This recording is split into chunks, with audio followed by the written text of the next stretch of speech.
veins, I've been driving this train. Years in this lane, there's no stopping this flame. Cause I came to the game and I changed it to play how I like, rearranged it to my own domain. Yeah, I got what it takes, made lots of mistakes, taking shots, skipping breaks, feeling lost, feeling great, popping off, singing straight, never stopped, never changed. All the squad here to play, and I've got something to say, yeah. I work hard each and every day, I get lost in the words I say. I don't push pause, no, I push play. I won't stop till I make a change. I withdraw on the things I make. I turn flaws into flawless traits. I build tall, never capping space. I won't stop till I hear him say,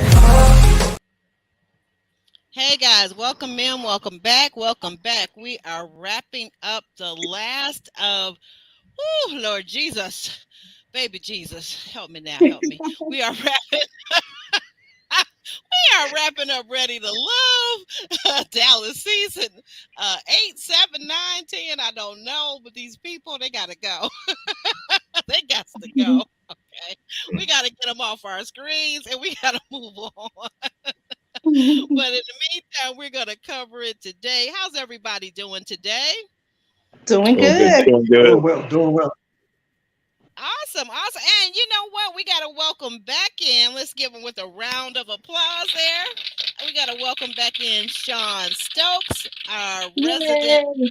yay, our resident guest, special guest today. And thank you, Sean, for joining us once again. We appreciate you. We're glad to have you here. And for those of you in the house, hey, Kirby, you are on time today. What is going on? They must don't have you working today. What's going on, Kirby? Hey, Kirby. Hey, Roro. Oh, my gosh. My girl Roro's in the house, in the house. The rest of you, drop some purple hearts or say something. Don't just be hanging out in them bushes. Go ahead and say something. Chris, I know you're there. No, you're over at Shalana's. Never mind. But go ahead and say hello. I hope you had a beautiful Sunday. It's fall and it's getting cold here in Detroit, Michigan. Went for my walk and Sean would not even accompany me on my walk. He was not available to chat with me. I was very disappointed. I started to call JR, but JR was busy too. So, guys, I'm telling you, I want to thank you guys. I want to thank you, all of you that are in the house and those of you watching on the replay. Please be sure to hit like. I want to thank you. We just hit a major milestone a couple of days ago. And I'm not going to do a celebration per se for it this time, but I do want to thank you. I want to acknowledge it because it's important. And that is that we just hit over 2K a few days ago. Applause, applause. Yay. Congratulations. Thank you, Kimberly, fellow podcaster. It's so important. The growth is wonderful. And guys, I want to say that the goal for the end of this year, and I need your help in this, we got to help each other, is that to get to 3K before the end of the year. So if you like, share, subscribe, and do all of those things, guys, we could do it. I know we can do it. So let's make a pull for it. Okay. So Yes. yes. Roro and welcome in, Pandy. Good to see you. Good to see you, girl. Oh, okay. Girl, you're a cool day. I would have taken that 70. We're at mid 50s right now, so I would have taken that 70 gladly. Okay. What's the weather like? Okay, I got a curiosity because I see some of your things that you post over on Instagram, JR. What is the weather like in the UK right now? What season are you guys in? Oh yeah, like so we would be in the same fall season as you guys, but we have unusually higher temperatures. I was thinking that because I'm seeing you posting with your VIP training outside and you guys are like in shorts. I'm like, what in the world is going on? Yeah, like we have what they call an Indian summer. So it's basically summer type weather, but it's usually meant to be cooler. Wow, we had it last weekend. I can't complain because last weekend we did have like 80 degrees plus. So yeah, I get it, Indian summer. But good looking out, good working out, you guys over there at VIP training. Thank you. Yeah, I've got my shorts on too. It's 77 out here in the DFW. Oh hush, you Texas and Florida people, just hush. Hey there, Naomi. How you doing? Yeah. So let's go ahead. Let's go ahead. Ryan, you okay? Yeah, I'm good. Okay, great. And so you're also in Texas. So don't brag about it's 90 degrees today. It's just hush. It's cool here, but it's we've been looking forward to it, so it's good. Oh, okay. Ladies can put their sweaters on and you guys can start to cuddling That's and right. That's right. That's right. not be too hot. Yeah, I hear it. Okay, so we'll go Well, ahead. it's cuffing. It's cuffing season. It's cuffing season. Oh, is that what it is? Like Beyonce? Oh, good gosh. I got a rooftop hot tub, so it's hot tub season. Nice. Ooh, now that sounds. There you Now, go. wait a minute. What you mean a rooftop hot tub? What's going on, Ryan? You didn't tell me about the hot tub. I took a crane and I craned the hot tub up to my rooftop of my house. Oh my goodness! Oh my goodness! That's too funny. That is too funny.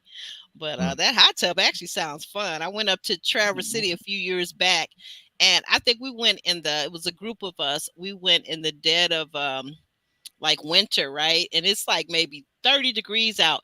But this hotel resort that we stayed at had a heated outdoor area with the hot tubs. And, it was so much fun, like being in the hot tub in 30 degrees. It was crazy. All right, guys. So as we continue on with the reunion, the cast is backstage. And Janelle and her crew are dishing about the almost fight that she almost got into with Tequila. And in the meantime, on Tequila's end, Unique is helping her to retouch her makeup. And Janelle saying that they're trying to apply, she's talking to her friends now. She's saying, you guys are trying to apply logic to a situation where there is none. What did you guys make of this interaction with Janelle and Sierra together and Unique and Tequila over on the other side? What did you guys make of that? Well, I think it's evident where the factions are in the group, right? And I think I said last week, when you put these combustible elements together, these very hostile personalities in one room, it's only a matter of time. And I think Tequila is, ready to go off at any point, and Janelle seems to be the serial gaslighter slash snobbery type personality where she looks down on people and makes snide remarks. So that's obviously going to rouse somebody like Tequila like very quickly. Yeah, they just look like they are just not meant to be around each other. So thank goodness they don't have to be anymore. Right. You got it. You said it with such elegance right there. You said it. It sounds like Sean, you were about to say something. Go ahead. I mean, I agree with JR on that. It's very combustible, very when somebody has a short fuse, it only takes just a little bit just to set him or her off on edge.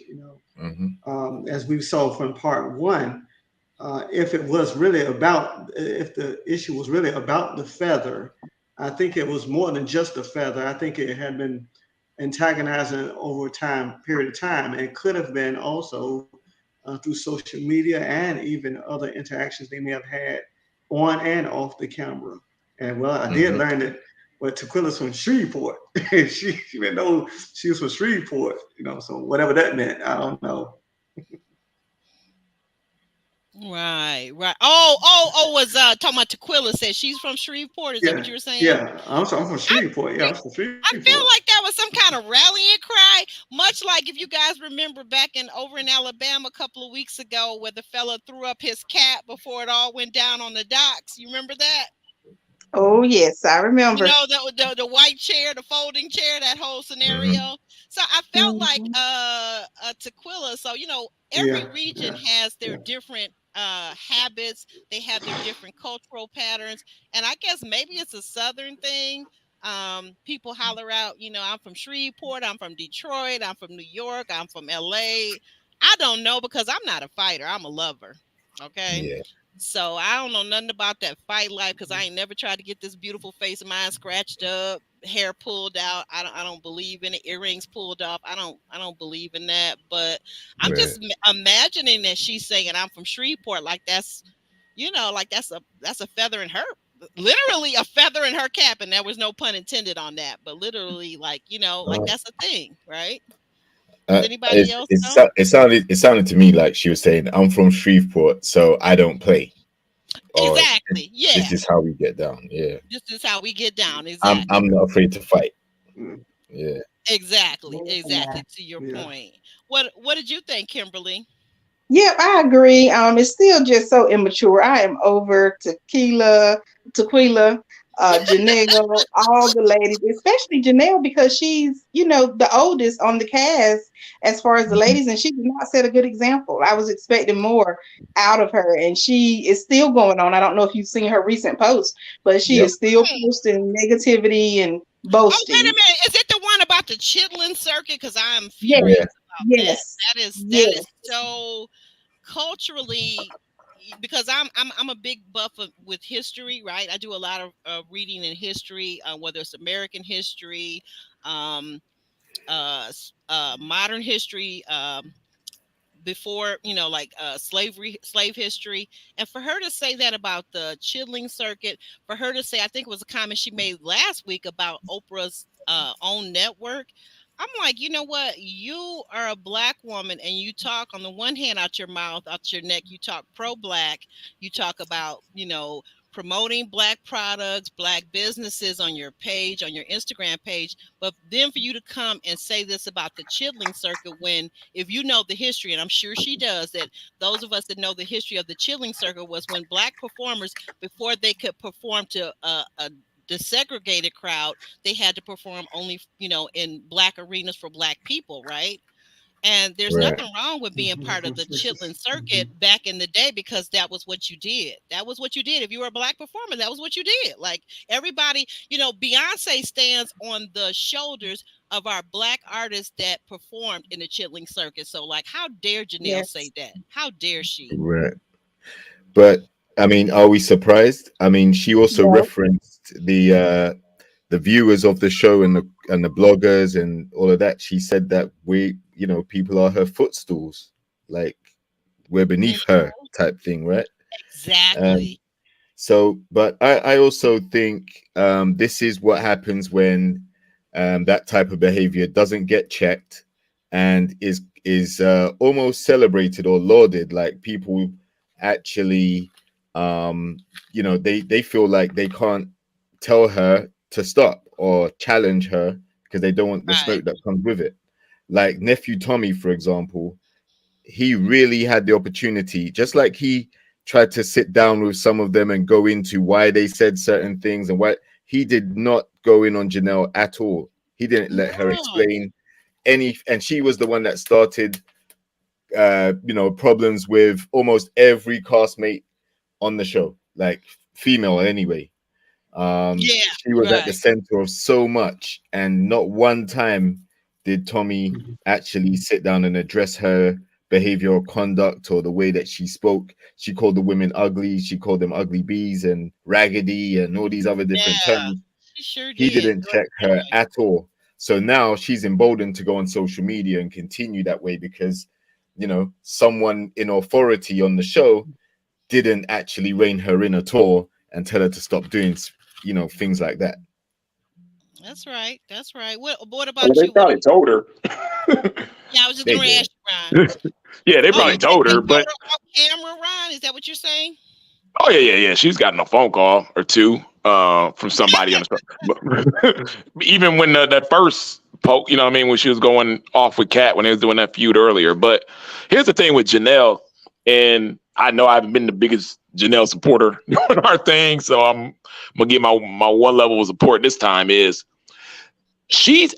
I'm a guy, I believe in talent because I'm not super emotional all the time, and talent is logical. It's just the person even got it or they don't. And I'm a believer in talent. It just is what it is. And I think from a TV standpoint, she was the most naturally talented person here. And when you have a cast that has zero connections, Can't even fake it. We don't even have a lot of storylines here with this cast. I mean, we're talking about Cabata for 30 minutes. You know what I mean?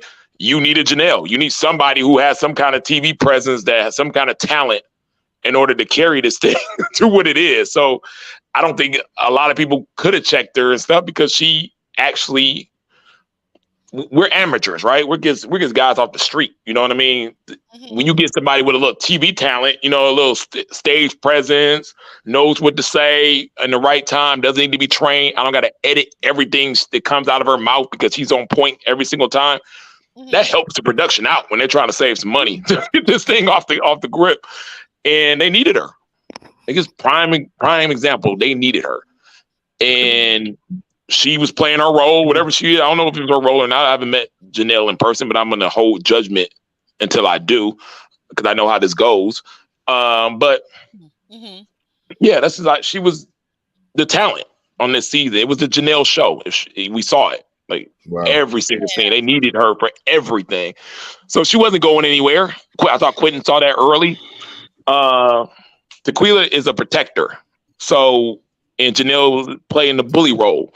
And you could tell it, and I've met Tequila, she's cool, but she's the type of person who probably been bullied or something, you know what I mean, went through those type of things early and stuff. So she ain't about to play that. It doesn't have to be about Tequila and Janelle's relationship. It's about how she treats the other cast and stuff like that. You know what I mean? That's why she stood up for Habibi, because she felt he was being treated unfairly, and she's going to be playing that protector role. So that's where that clash was really going to hit. And it was nothing they could really do about that. Plus, Tequila understands that she wants to make an impact on this show. She wants to be remembered too. She ain't gonna get a bunch of lines and stuff in order to do that. So you gotta make your presence. And I think she did that within the show and in the reunion. Because I mean, let's face it, it was kind of a slow reunion. I mean, Tequila and Habibi probably stole the show, and they were the first people that left the actual show. Right. That's true. It was. Wow. I see what you're saying from a production, entertainment standpoint, but I think the problem with it, Ron, is those of us, and I know you're alum from the show, and I'm sure you're a fan of the show. We don't really want to see that. We really want to see genuine connections, or people just genuinely trying, because we get that 100% of the time. It's not going to be like, you know, we didn't have it this season though. They want that too. Production wants that too. That's what I'm saying. We get that there's not going to be like, if there's 20 people, they're not going to be 10 couples. They're not going to be 5 couples. There may not even be 3 couples, but just try. They didn't have nothing, Audrey. They had nothing. Nothing. Nothing going on. When did my name become Audrey? When did my name become Audrey? Oh, I'm so sorry. I'm doing 2 things around Aubrey. I'm so sorry. I'm picking with you. Yeah. Well, I gotta say, I don't see this talent that Ron's talking about, because the only talent I saw was troublemaking. That's the only thing she did. Well, she's very talented at that now.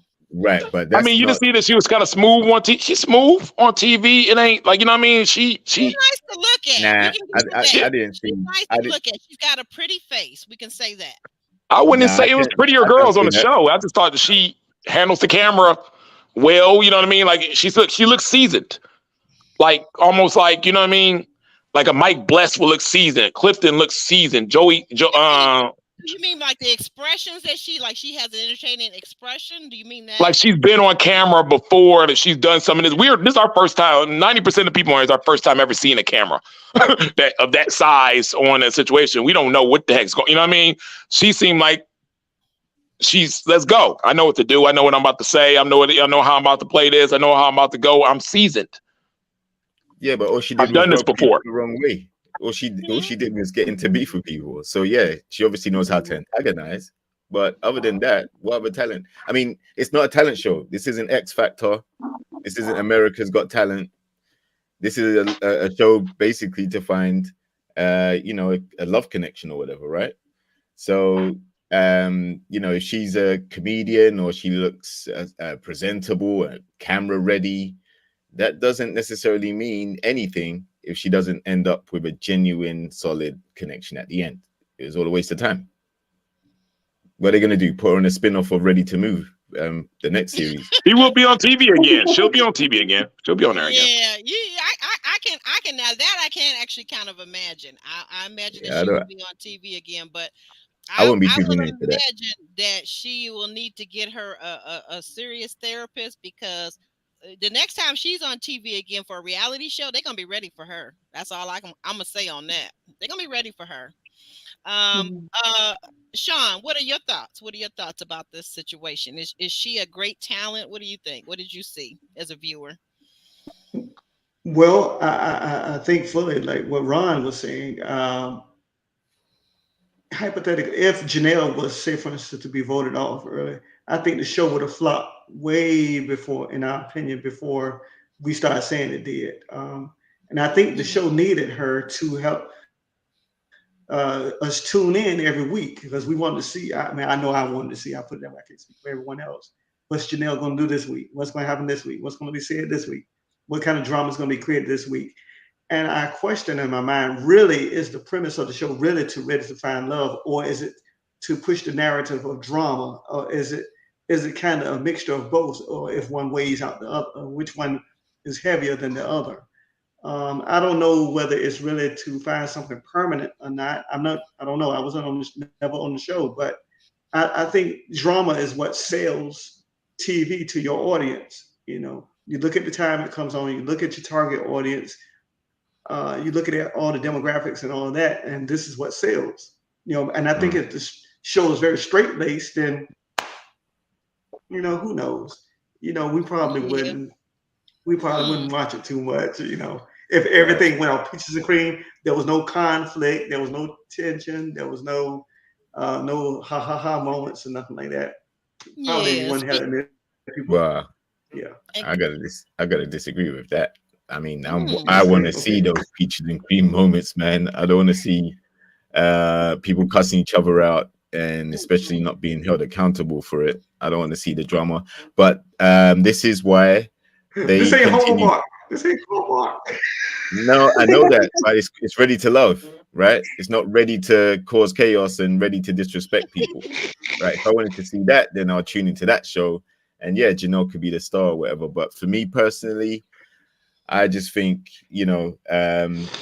if people continue to support and get behind these type of hostile people, they sabotage the show. They sabotage the love connection. They're causing these side issues and distractions from what they're actually meant to be there for. So yeah, for me, I feel like you have to kind of pick and choose a side now. You have to either be invested in watching the show to see any potential love connections, or you're just here for the drama and you want to see as much chaos as possible.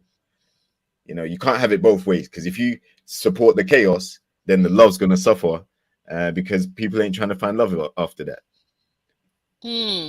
Kimberly, did you want to weigh in or did you already weigh in? What were your thoughts?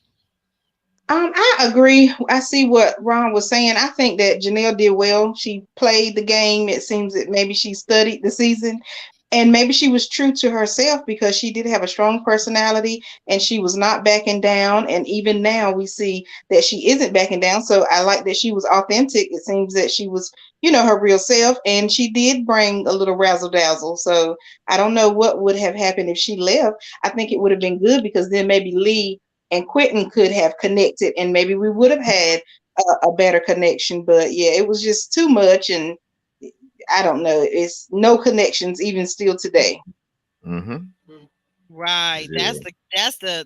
the real rub is that, Well, we'll get to it in a go ahead, Sean, you're gonna say one mhm. thing and we're gonna move forward. No, I'll hold that comment because that leads into something else. But I'll hold that comment. Yeah, we may Go be ahead. coming to it. So okay. All right. Um Yeah. So anyway, and speaking of comedy and warmth, and somebody else that we really enjoyed, I feel like at least I did. You guys, let me know how you feel about it. Sierra Yeah. was a bright light this season. And Sierra in this scene with Janelle suggested that, hey, why don't we just switch up the vibe? And so we move out of that scene, we move over to the next scene with Quentin, Katarina, Marie, and Janelle, and I call it the face off.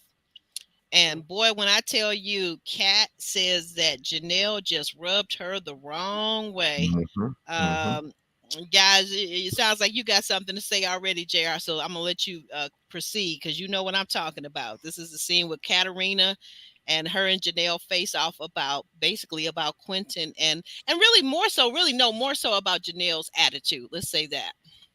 Yeah, and this is my point. You know, it's not the first time we've heard these castmates say these things, but I think Kat was basically saying that she's had enough of the remarks. She's had enough of, you know, always butting heads with Janelle. So she wanted to match the same kind of energy.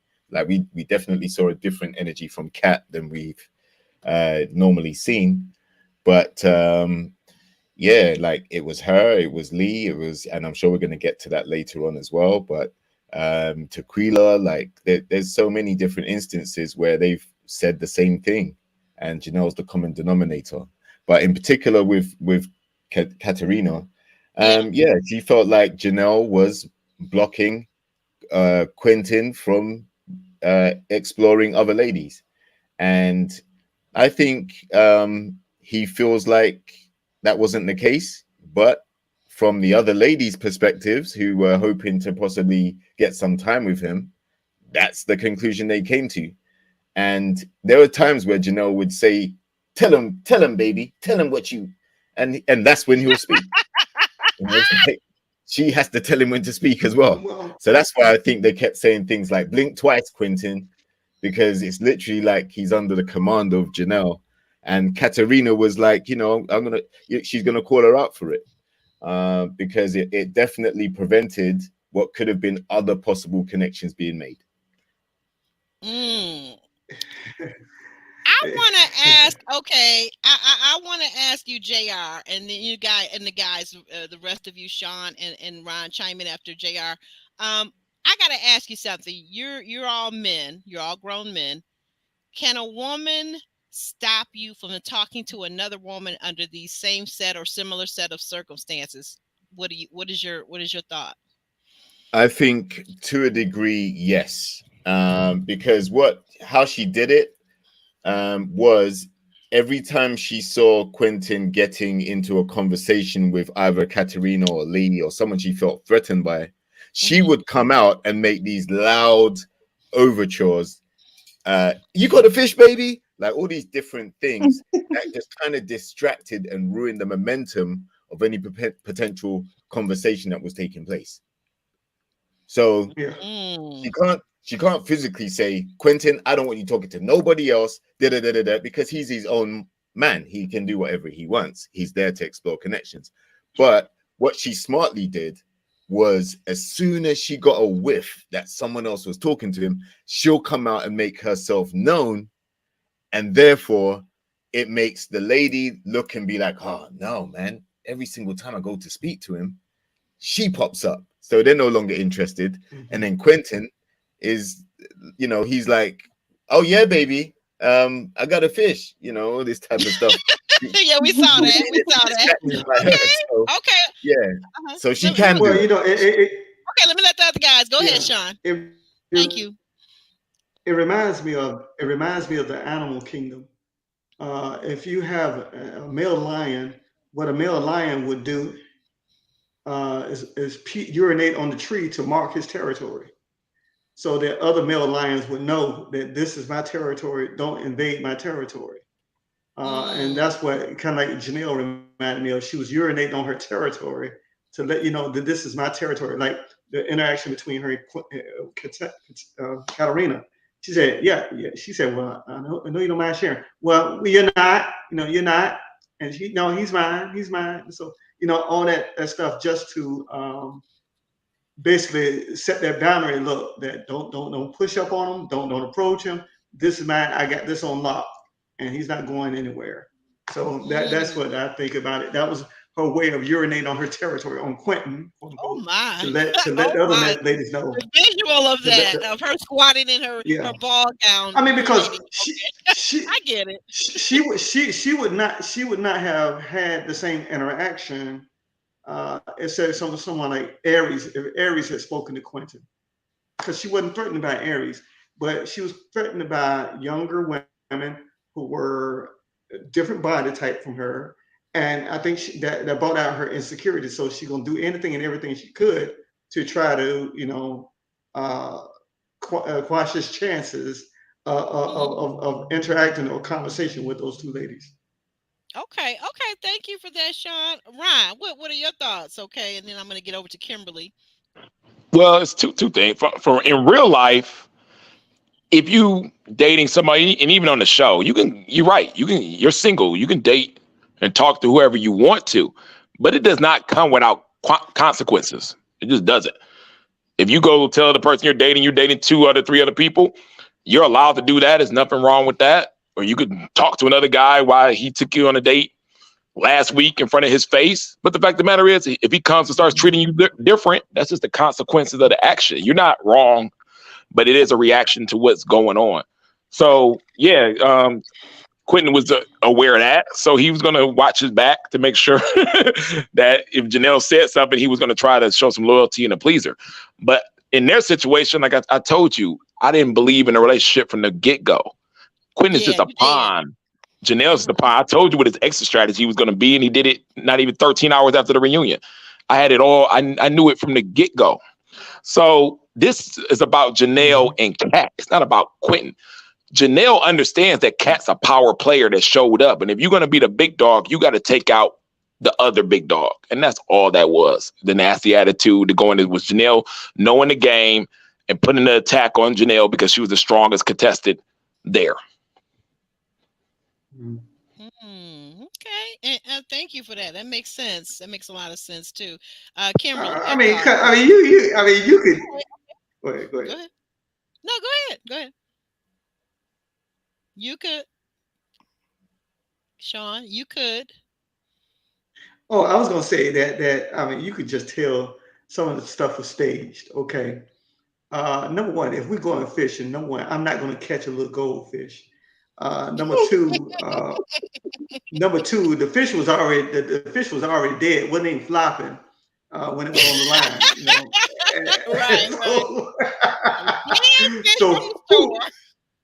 yeah, it was a little fish on the store. So it was a little prop. It was a little prop to But add to right, but that's the not. show's But the point narrative. of it, is we want to get to is can a woman stop a man from talking to other women under these And, similar circumstances? Let me get over to Kimberly. Kimberly, what are your but the thoughts? commit but the commit.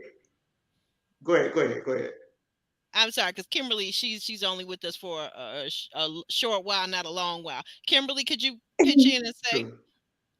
Yeah, I think that a woman can, just depends on the man. And I think Quentin was also kind of protecting Janelle.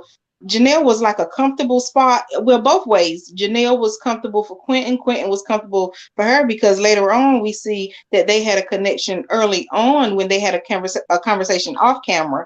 So I feel like it was just a safe place for both of them, and they just held on to it. They did try to mingle with others just a little bit, but I think they knew there wasn't anything else there to go with. So they just kind of stuck with each other and, wrote it to the end, and it worked. I also think that the fish thing was weird because Quentin is allergic to seafood. So why are you out there fishing, sir? I That was odd. know that wasn't it? I'm like, then they tell us that right while he's fishing. I'm like, come on. Yeah, right.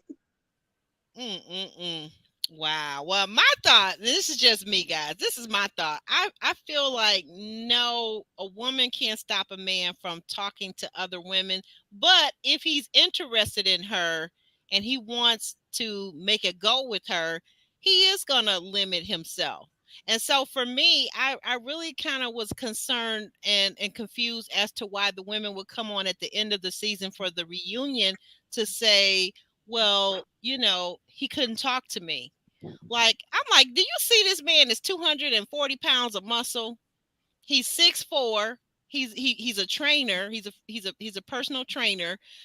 Do you really think that even though she's older than him, do you really think that if he wanted you, that he wouldn't make a play for you? So if he doesn't make a play for you, then guess what that really means? He doesn't want you.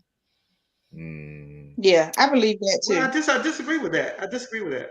I disagree with disagree that too. because I mean it's not like you're not being filmed, and so the idea is that I think some women do have that control over men. Some men. Hmm. Yeah, Okay. because some men just don't. But how Some do they men just do don't it look. though? How do they do Well, it? I How do mean, they achieve that? It's because the man wants them more than he wants the other woman. Nah. I wouldn't say Then what that is either. it? I wouldn't say that. I wouldn't say that Then what either. is it? Sometimes, Explain. Please sometimes explain to me it what it is. sometimes it could be sexual manipulation. You know, it could be Yeah. sexual manipulation. And You know, sometimes it Hmm. could also be the fear of wanting to be roasted, like, so stay on her good side because you've seen how she can get, so you don't yeah, want that smoke. Oh, yeah, okay. Now that, and I yeah. guess what he's saying too. Okay, that's something to consider. Okay, I can see that. Ron, is that what it is? Is that why men in the circumstances like you've been on the show, why one man will commit to one woman that he sees himself going farther with? That's the reason. What could you explain that to me? Because I'm lost. I really don't see it. But I just felt that he wanted to make it to the end. You saw them say it in person. He said he went to Janelle. They showed that cast. He said you're popular. When a guy says that as a castmate on thing, that means okay. that's just like, we see you getting extra. You gonna make it to the end. We already kind of know the chessboard by like day 4 when we're on there for pretty much, and everybody's pretty obvious about it. So he partnered up with the strongest contestant, and he was like, "Yo, we're gonna ride this." And if he would have ventured out and started doing too much, where she would have felt it made her look bad or embarrassed her, yes, she would have put her wrath on Quentin, and it would have been trouble for him. So he Yeah, couldn't really move too much. You know what I mean? He could do a little flirt here and this and that, but he had to check in to make sure she was okay. Every time he flirted with Lee, he probably called her that night. Oh, baby, was that okay? Because he didn't want those problems. You know what I mean? mm, She's going to the end. He's expendable. He's a man. He's not the talent. This ain't the Quentin show. It's a Janelle show. So it's like he had to be aware of what was going on. And if his goal was to make it to the end, which I think that was his major goal of being there, you got to play the game.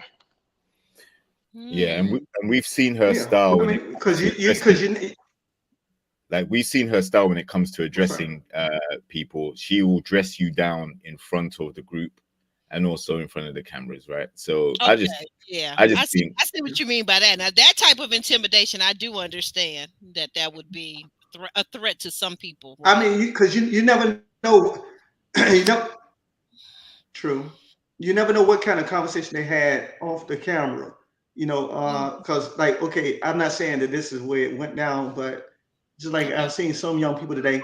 Well, they told me, well, share your location, so I know where you are. Share your location.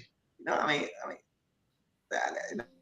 I need to share my location, or FaceTime, and so I can see who's in the room with you, so I can see where you are, what have you. So you never those little subtle things. They sound cute, but they're controlling. I want to see where you are. I know you're talking to me, but I want to see where you are. If you are where you say you are. And so sometimes people do Hmm. little subtle things like that to build a cage Yeah. around someone as a method of controlling them. And Hmm. here's the Well, thing too: what you doing there? Why are you doing that? Da, da, da, da. it's not just Janelle. Quentin got to be afraid of if anything goes wrong. Her sidekick is equally strong and gonna run her play with her. So it's gonna be 2 against 1. When you getting hit by, especially if you're a male, when you getting hit by Janelle, you're getting hit by Jessica at the same time. So it's extra scary in that situation because mm, that's a 2-man game they're playing. So exactly. yeah, Okay. he got to Yeah. play ball. Okay. And I do better understand. Quentin don't got no ally guy that's gonna go up against Janelle and Jessica for him and on his behalf. He doesn't have that. mm. And also, I think Quentin's also gonna try and protect his brand and his business and his image as well. So being dressed down in a way is gonna affect Publicly. him very, very bad. But I just found it interesting because Janelle seems to still have open connections with Red, open connections with Herbert. Like she said Yeah. some What's things going about on with Herbert. that? Exactly. So I'm like, so what, you're quick to shut down Quentin's connections, or at least I can do it, but try you and, can't do it. but yeah, but she can do it. And he has to just be cool with Mm. it. He never once jumped in Yeah. and said, oh, Red, don't talk about the person I'm with, like that, or what, you like Herbert as well? If Herbert had stayed and not been voted off, you would have explored that connection. What? He didn't give none of that energy. Whereas I think if the roles Sure were reversed, didn't. Janelle would have definitely stamped her authority and been like, wait, what you talking about? Other connections. You know what we have. Right. So, Right. That's kind of where you, it's not to cut you off, JR, but isn't that kind of where, like, to Ron's point, that's kind of where Quentin seemed to be saving for the 13th hour, how he was gonna slide out of that relationship, just like Ron predicted. mhm, He yeah. was gonna use her age and her desire to not have three children against her at the end.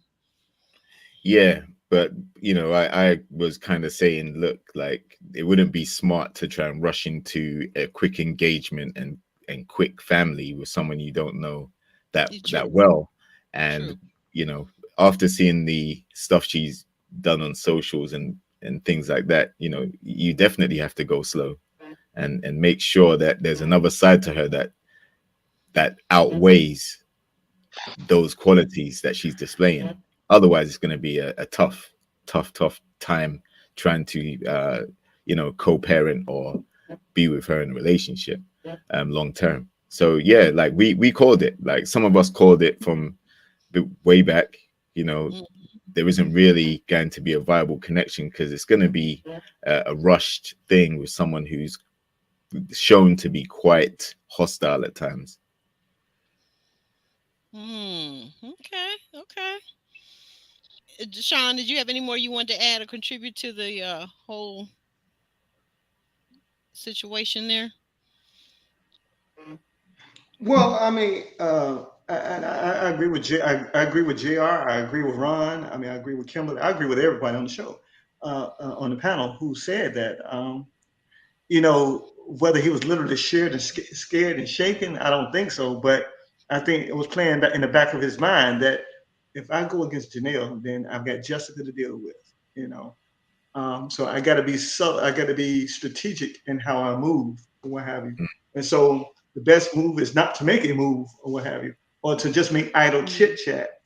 Um, because I think that probably had they still been together. Now, just this is just supposing still been together, Janelle and Quentin.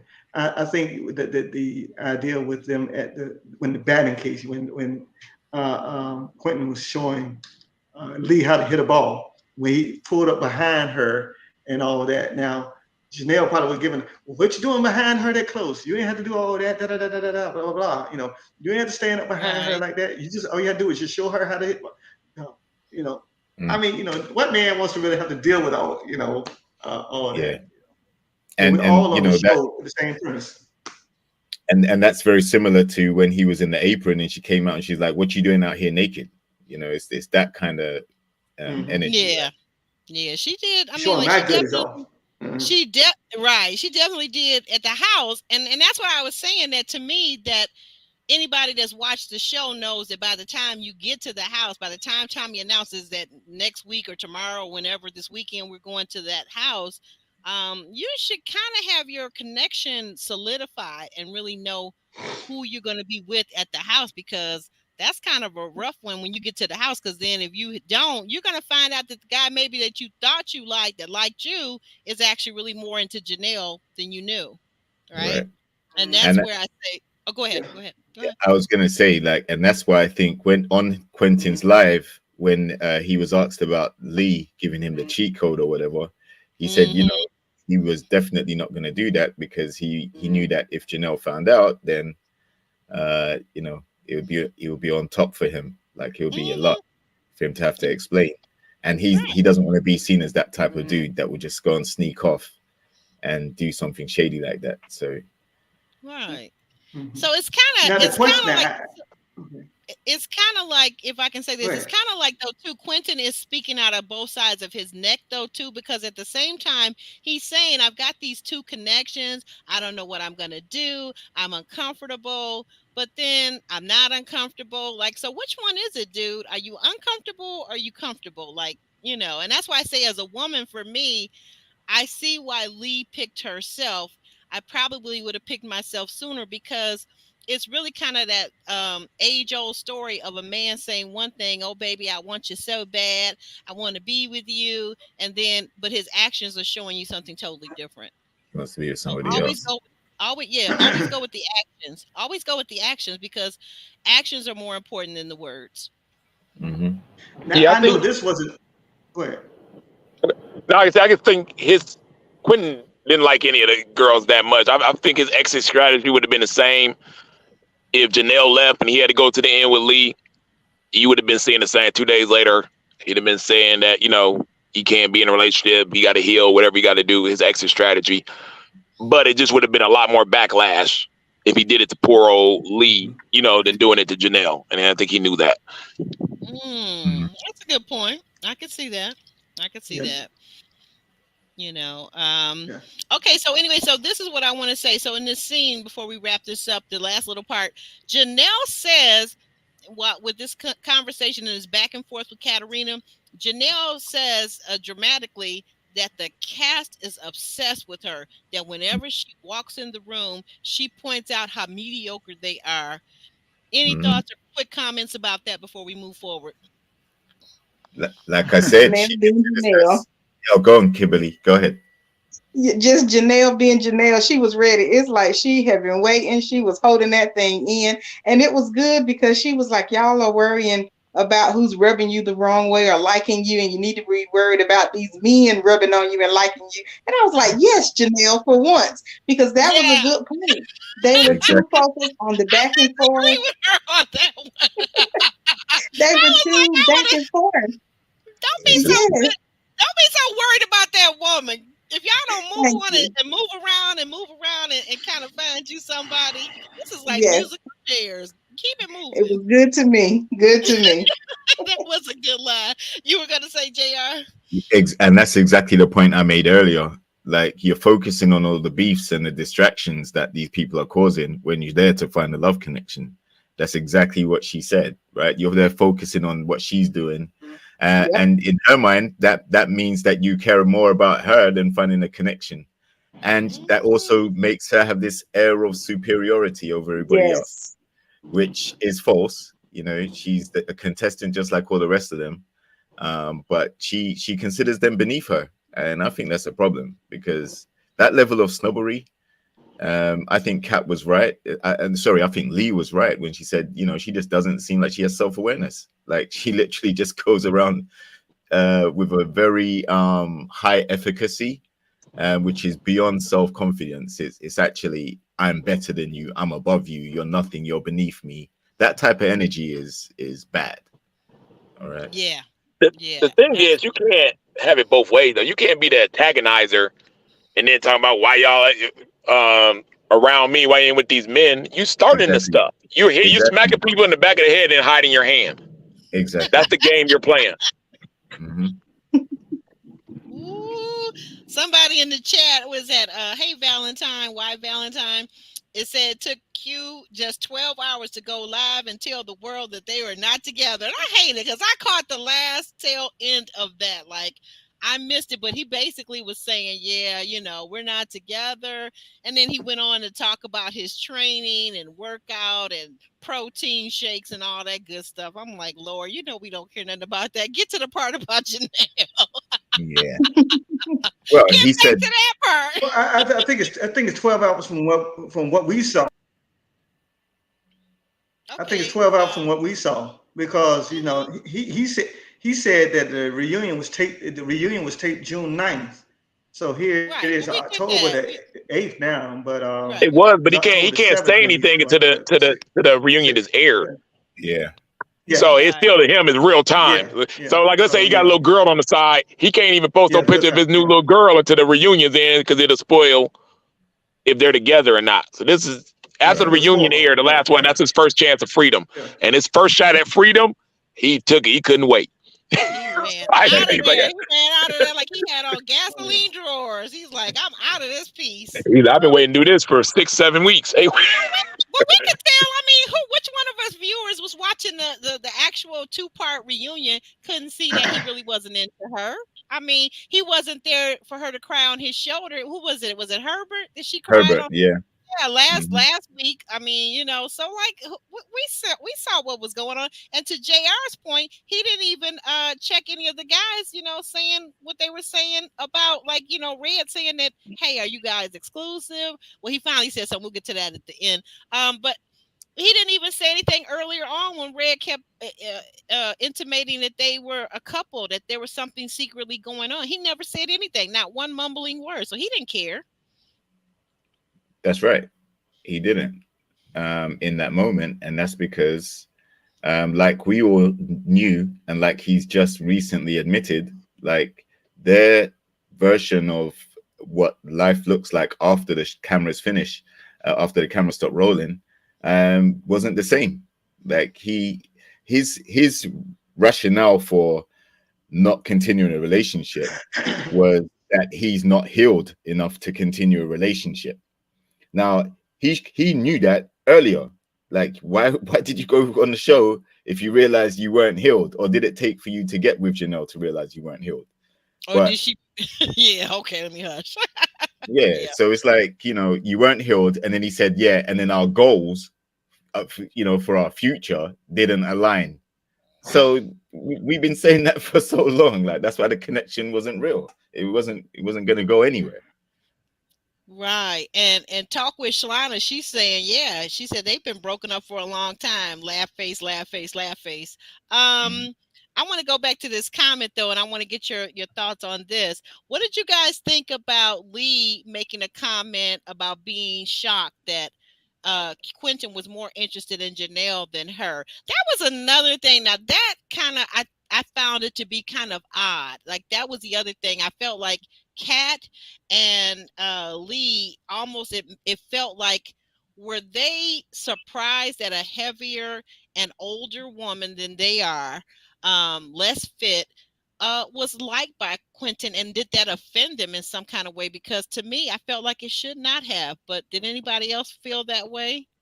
No, I feel like they were surprised that he chose the mean girl over those two. Who Okay, so it was about character and personality versus the youth and the look. So that wasn't what they were concerned about, because exactly, in my okay. I'm opinion. gonna say opposite. What's that? What are you saying? I'll What do you say think? I agree with you. Yeah, the youth and the looks. Every I think so too, to be honest. Now, the I'm sex, not like I saying said, I'm going back to the sexual marketplace. That's okay. how I knew this from the beginning. I was like, it ain't no way in the world. And people will argue with me on the different blogs and stuff like that, and be like, oh, I know this one couple where they're 10 years apart. I said, the guy does not look like Quentin, and he does not live in Dallas. Like, there's no scenario where this takes place like this. I'm the same age as these guys, in the same dating market as them currently. I understand what goes on. I understand the sexual marketplace. It doesn't exist. So I knew it wouldn't. It doesn't work that way. So, and they know, those girls know it don't work that way because they out here. So yeah, of course that's how they felt. Like, this doesn't work this way. And they know That's what I thought. 43-year-old Janelle's marrying a 33-year-old guy like that, and in Right. this city, it doesn't work that way. And did you see what Lee was working with? Woo-wee, child. And Cat too? Like, honey child. And I'm not even a dude. Like, really? Them two was fine, okay? They was fine. And I don't even like women like that, but I got eyes and I can see they fine, okay? All right. Yeah, you're right So about I that. felt like a little bit of that was the shade or the vanity or ego of these women. And I'm not saying they're egotistical, but I felt like they felt that it was a slap in their face that this older woman who was less firm and clearly healthier, thicker, not trying to demean or put down anybody, but she's clearly thicker than Lee and Katarina. And I felt like that was a little bit of their ego speaking. Now, maybe I'm wrong. It's like said, Ron said. go ahead. It's like Ron said. I mean, I think that was the safe bet to make it to the end. It had the tide turned a little bit to the left or to the right. They wouldn't have lasted to the end. Him and Leo, him and Katarina. So I mean, Yeah, it was a safe bet. We're gonna make it to the end. Me and Janelle. I don't know about. You feel like it was what Ron said. It was really that he felt safer in terms I think that's what it was. He's safer. Okay. Yeah, he would not be voted off. Yeah, he would not be voted off. Nah, I don't get that. Agreeing with JR. Roro is agreeing with you, JR. Go ahead, speak your Yeah, speech. I was gonna say I don't get that because like the other ladies to me are safer. They're not putting the pressure on to have kids and get married. They seem more open to dating and seeing how it would go without having that pressure there. So I don't necessarily see Janelle as a safe bet, and especially because, like I said, she's quite volatile and will flip and start dressing people down at the drop of a hat. So I think the safer bet would have been to go with Lee or Katerina. In my opinion, I don't see anything safe about Janelle. No. But when you say safe, safe in what form or fashion? Because there's different safe. But what safe are you Listen, speaking directly if to? you align yourself with Janelle, that doesn't mean that you're not going home. Like I don't understand how that takes place. If the other women feel like they're not interacting with him enough, that should have been enough to send Quentin home ages ago. So I'm unless Jessica was vying for him to stay because he's Janelle's connection, so that way he was safe. But Possibly, yeah. yeah, but Well, wait a I minute, but don't hmm, you not to cut you off, but just to ask you a question to clarify. Don't you feel like that at that point, like early on, not of course not at the very end, but earlier on, like let's say before the retreat house, right? And mhm. even a little bit after, don't you feel like Lee and Katerina had to be voting for uh Quentin. Quentin, right. Had to be voting. Thank you, voting for Quentin, because they're looking at it because these two ladies don't have any connection to Janelle's point. Like we may not Mhm, like her, she may be a mean girl or not, whatever you want to think she is or isn't. mhm. But she had a very good point. Focus on your own love life, ladies. Yeah, And so, and so then, that's the thing. They were trying to get to know Quentin. right. They both So that were. would have been a vote for him, right? Correct.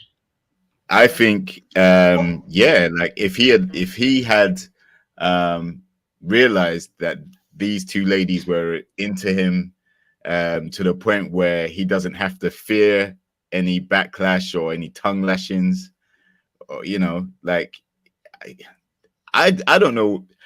You said he's 240 pounds with loads of muscle. The best muscle you can use is between your ears, it's your brain. I know And that's right. I'm not sure how much Quentin was using the brain that he has or his body parts because Ooh, I can understand the him little finding head Janelle versus the attractive. big head, Jr. Yeah, I think he can find Janelle attractive, but if you're looking at long-term relationship, if he realized that he wasn't healed or that um his idea of what a relationship looks like doesn't align with hers, then what is he doing wasting so much time? Why is he cutting off his connections? It doesn't make sense to me. It doesn't make sense. Mm. Well, look at it like this, Aubrey. Well, look at it Yes. like this, Aubrey. Quentin fit in Janelle's narrative. Okay, Janelle said she wanted to have children. Quentin claimed from the beginning that he wanted to have 3 children. Okay, Mhm. Right. but Hmm. Herbert was moving too slow. Herbert was moving too slow. Red was too busy, quote unquote, name dropping. And then they had to spin another narrative for Herbert said that he looked like he could be a ladies' man. Looked like he's for the streets. I don't see it. I don't know. So nevertheless, I think only Quentin would have fit that narrative with Janelle in the timeline, given the person that she was. There was no doubt that she was going to make it to the end, but who would make it to the end with her? Would it be Red? Would it be Herbert? Would it be Quentin? So Quentin would be the best fit because he's not slow. He's not portraying the narrative that he's slow about having children. He's not their name dropping like Red, and he's not looking like he's out there in the streets like Herbert, quote unquote. So I think that's the narrative. That's how it was spun. Now that's a Mhm. good one. You've got an excellent point there. Now that was well thought out. Thank you for that, Sean. That was well thought out. Very good points on that. Very good points. So we thank you for that. We'll move forward. After Janelle saying the cast was obsessed with her. Um Tommy says that sometimes people, uncle, nephew, cousin Tommy says that sometimes people just don't like each other and it is what it is. Mhm. Marie says that he just didn't want black women to be fighting one another. As Mhm. they go to break, Kat says on the couch, she's still sitting on the couch, and Janelle has gotten up and Quentin has gotten up and started to walk away. Kat says, obsessed with what? Janelle returns with me be, and that ain't the whole word she said, but I'm just using the first letter of that explicative.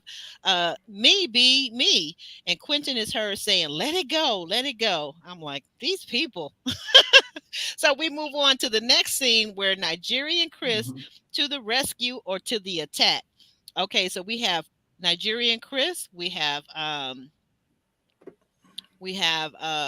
Jessica to figure out what's really going on. And I don't know, this whole thing is so triggering for me. Like, what is really going on? Because Chris spends a lot of time and a lot of words and a lot of eloquence. He uses it to say that he didn't say combative, but all the footage shows that he says combative. So whether you're saying combative situation, Chris, just own up to it. Like, dude, you're 40 something years old. Nobody likes a man or a woman, a grown ass man or a grown ass woman that won't own up to what they said. You said it. It's okay. I mean, because you later on went on to curse that lady all the way smooth out. So why can't you own up to the combative word so we can move forward? You said your apologies. I don't know if I ever heard them, but whatever. Like, this situation is so triggering. Okay, so it's combative, it's not combative, it's aggressive, it's assertive. What do you guys say? Kimberly, because she's going to be having to leave sooner. So Kimberly, let's get your thoughts in first. Right. Yeah. I'm on Chris's team. Now, he was wrong for the way he attacked her. The FU stuff was a mess, very disrespectful, immature on his part. But for Janelle and Jessica to be so close, they have to have similar personalities because they were really willing to ride for each other, and they were always kind of nice, nasty, trying to get their point across, but also attack the ladies. So I just don't know what Chris saw that we didn't get to see, because we did see two different people when we see Chris and Jessica together and Marie and Jessica together. They were two totally different people. Jessica was more, I guess, like possessive and controlling when she was with Chris. She was affectionate and everything, and we did not get that at all with Marie. So it was something that happened behind the scenes, not justified now, because Chris was all the way wrong. But Jessica needs to be held accountable too, because she was nasty. She called Katarina a B also, if I'm not mistaken, further down the line, and that was not warranted either. So she did herself justice by, I guess, trying to stay calm when she got on Marie's team, because she probably would have been seen just like Janelle as well. That's a lot. What you just said, that's a lot to unpack. No. And I agree with so much of what you said, but I'm going to tell you, the thing I struggled with Chris in this particular scene was Chris wanted to bring up all of the things that Jessica had said to the lady. She said this, she did that. Can you just tell us what the F she said to you to make you go off like that? Because I don't give a darn about what she said to the ladies. That's a whole separate scene. Can we stay organized here, Chris? Can we stay organized and on point? What did she say to you right before you blew up and F'd her to death? What did she say to you specifically? That's all I need to know. And if you're not going to tell us that, then stop mumbling around telling us about what she said to the other ladies at a whole different time. Because you know what all that does is, Kimberly? It tells me that you guys, like, and to what JR has pointed out, that they're factions. That you guys are over here, Team Chris and Team Jessica.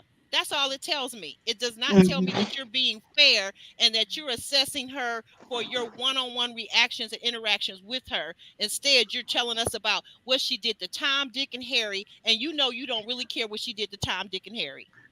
Right. Yeah. Well, but look, the fact too. Go ahead, Kimberly. Go ahead. The one more thing I noticed, that she was trying to agree with Chris. She was like, that's what I was about to say, but you cut me off. And then Uncle Nephew Tommy came in and was like, no, we're just going to move on. So I want to know what that little piece was, because she was going to agree with Chris on something. So something happened. Go ahead, JR. Thank you, Kimberly. Yeah, something definitely happened. I want to know what. JR, what do you think? Right. So I think there is some semantics involved, because he specifically said, he didn't say she's combative. He said they've had some combative interactions. He said that twice. He didn't actually say she's combative. So yeah, I can see why there's some semantics involved.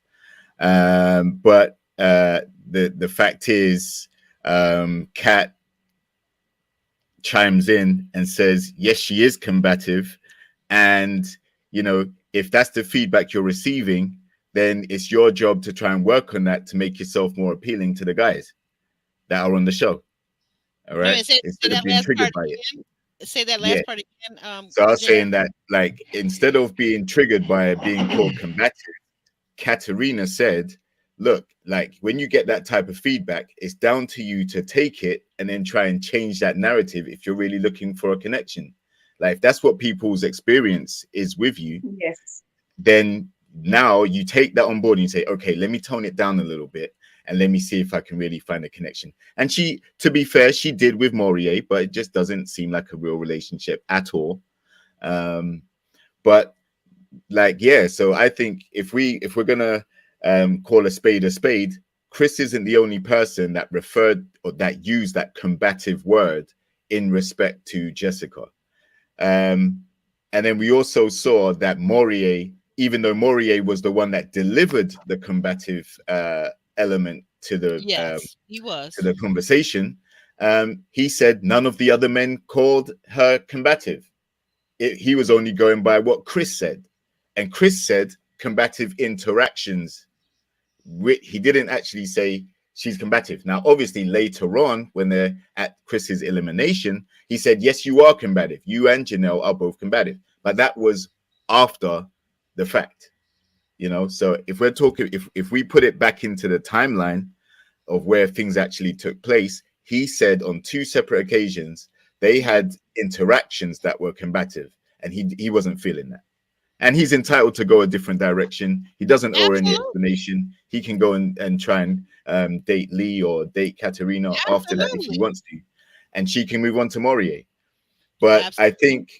I think her being trying to play like she's aloof, you know. So what was it that made you go a different direction? Oh, because we had some combative interactions in this, that, the other. Fine, move on. Katerina has said it. Lee said it. You know, like you've heard it that it came from at least one of the guys. So, you know, it's not coming out of nowhere. No, So you're my right. question It's my question would be this. what's that? Yeah, my question would be this. Why did he choose to use that phraseology? He said, you and Janelle. What did he know about Janelle? He never been out with Janelle.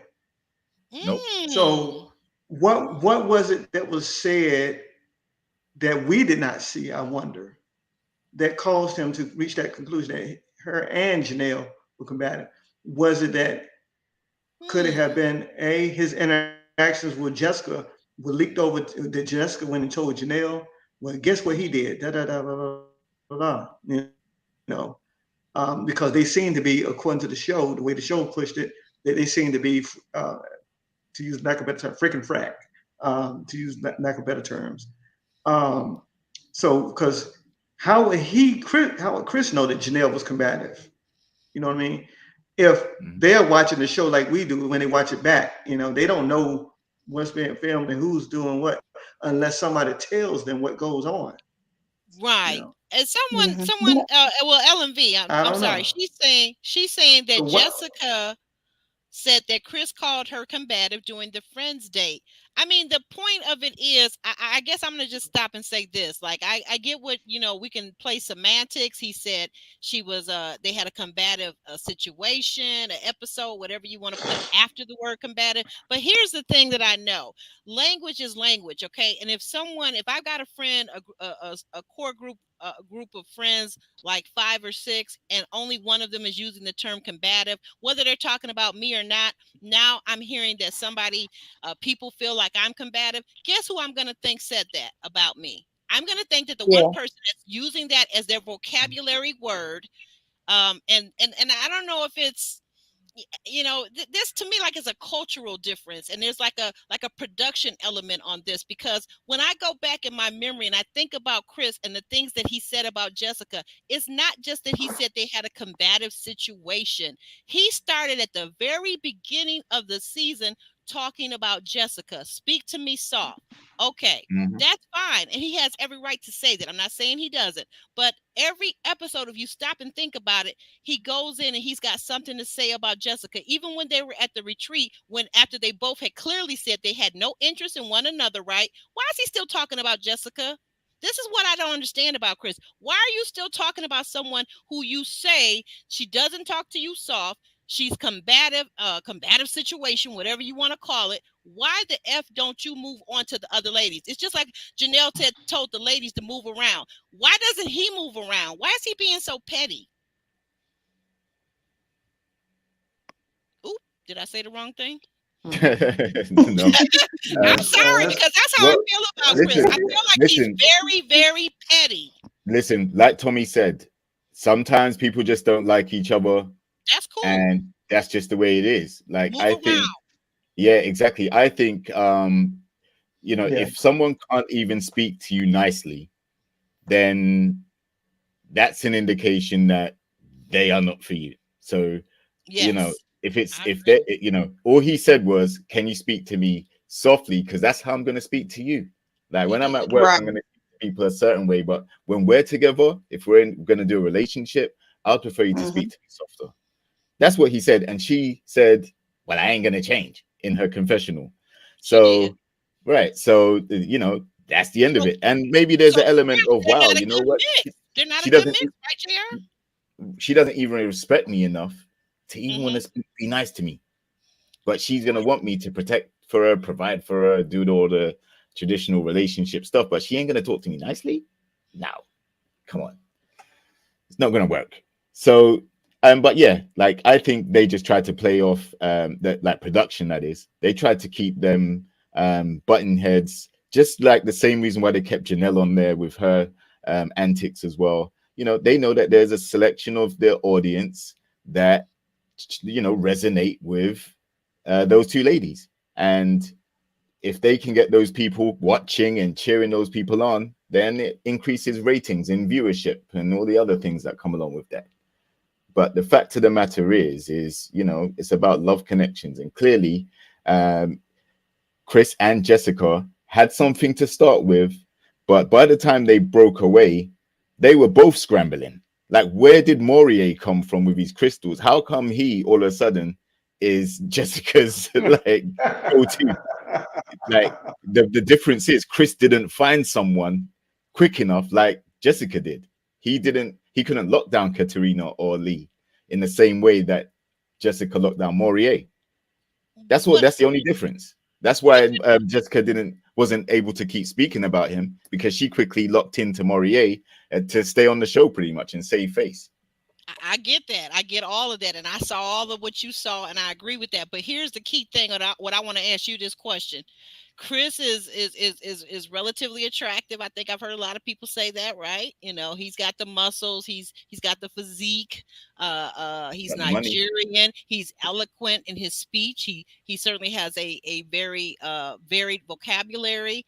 Why couldn't he lock down? And he's the man that's going to protect and provide. A woman don't even have to go out and work if they're with Chris, right? So why wasn't he able to lock down someone? Because not every woman wants that. It Nope. seemed like Lee and Kat were interested, but No, it never went anywhere.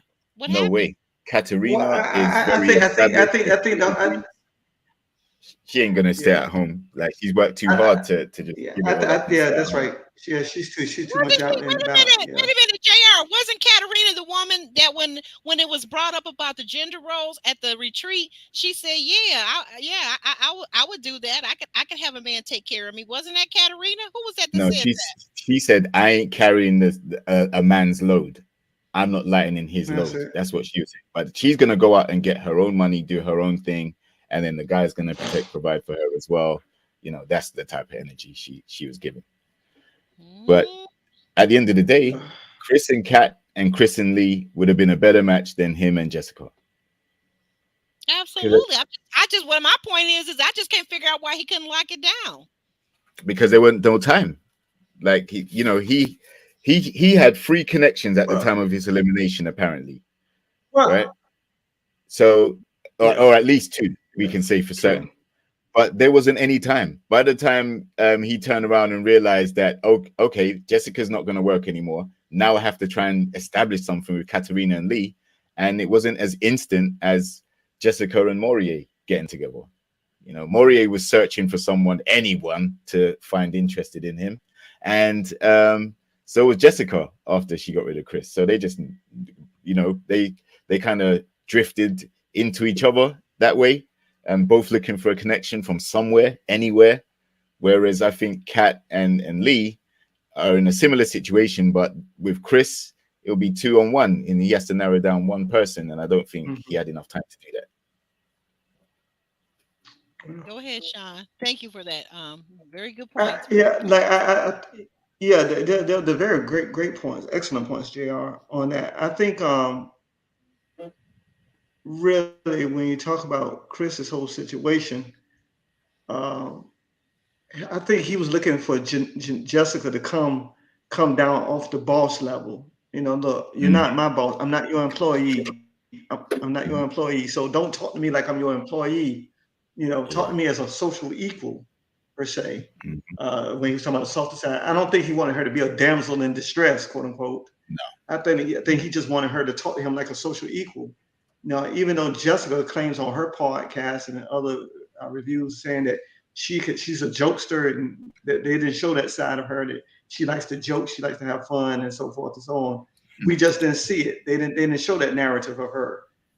All they showed her was a stone face, stoic looking, business minded. It is what it is. Just like, quote unquote, when he gave that apology, whether it was sincere or not, I don't know. Only he knows. But it was just like, okay, in the business world, we don't apologize. We just keep moving forward. And I'm just gonna keep that against you. So I think that with Jessica, Chris found it hard to crack her to come off that role, because it seemed like it was just all work and no let's have fun, per se. You mean Jessica, her persona? Her persona, the way she was portrayed on the show. Yeah.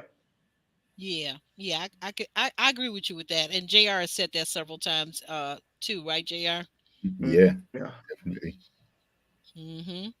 I mean, because I wouldn't want one woman. I mean, I wouldn't mind a woman that's a CEO of her job. But look, you're not the CEO here. We're social equals. I don't work for you. You don't work for me. So we're going to treat each other like with level of respect. What have you. Yeah. And I do agree with him. You talk to me different than you would talk to everybody else.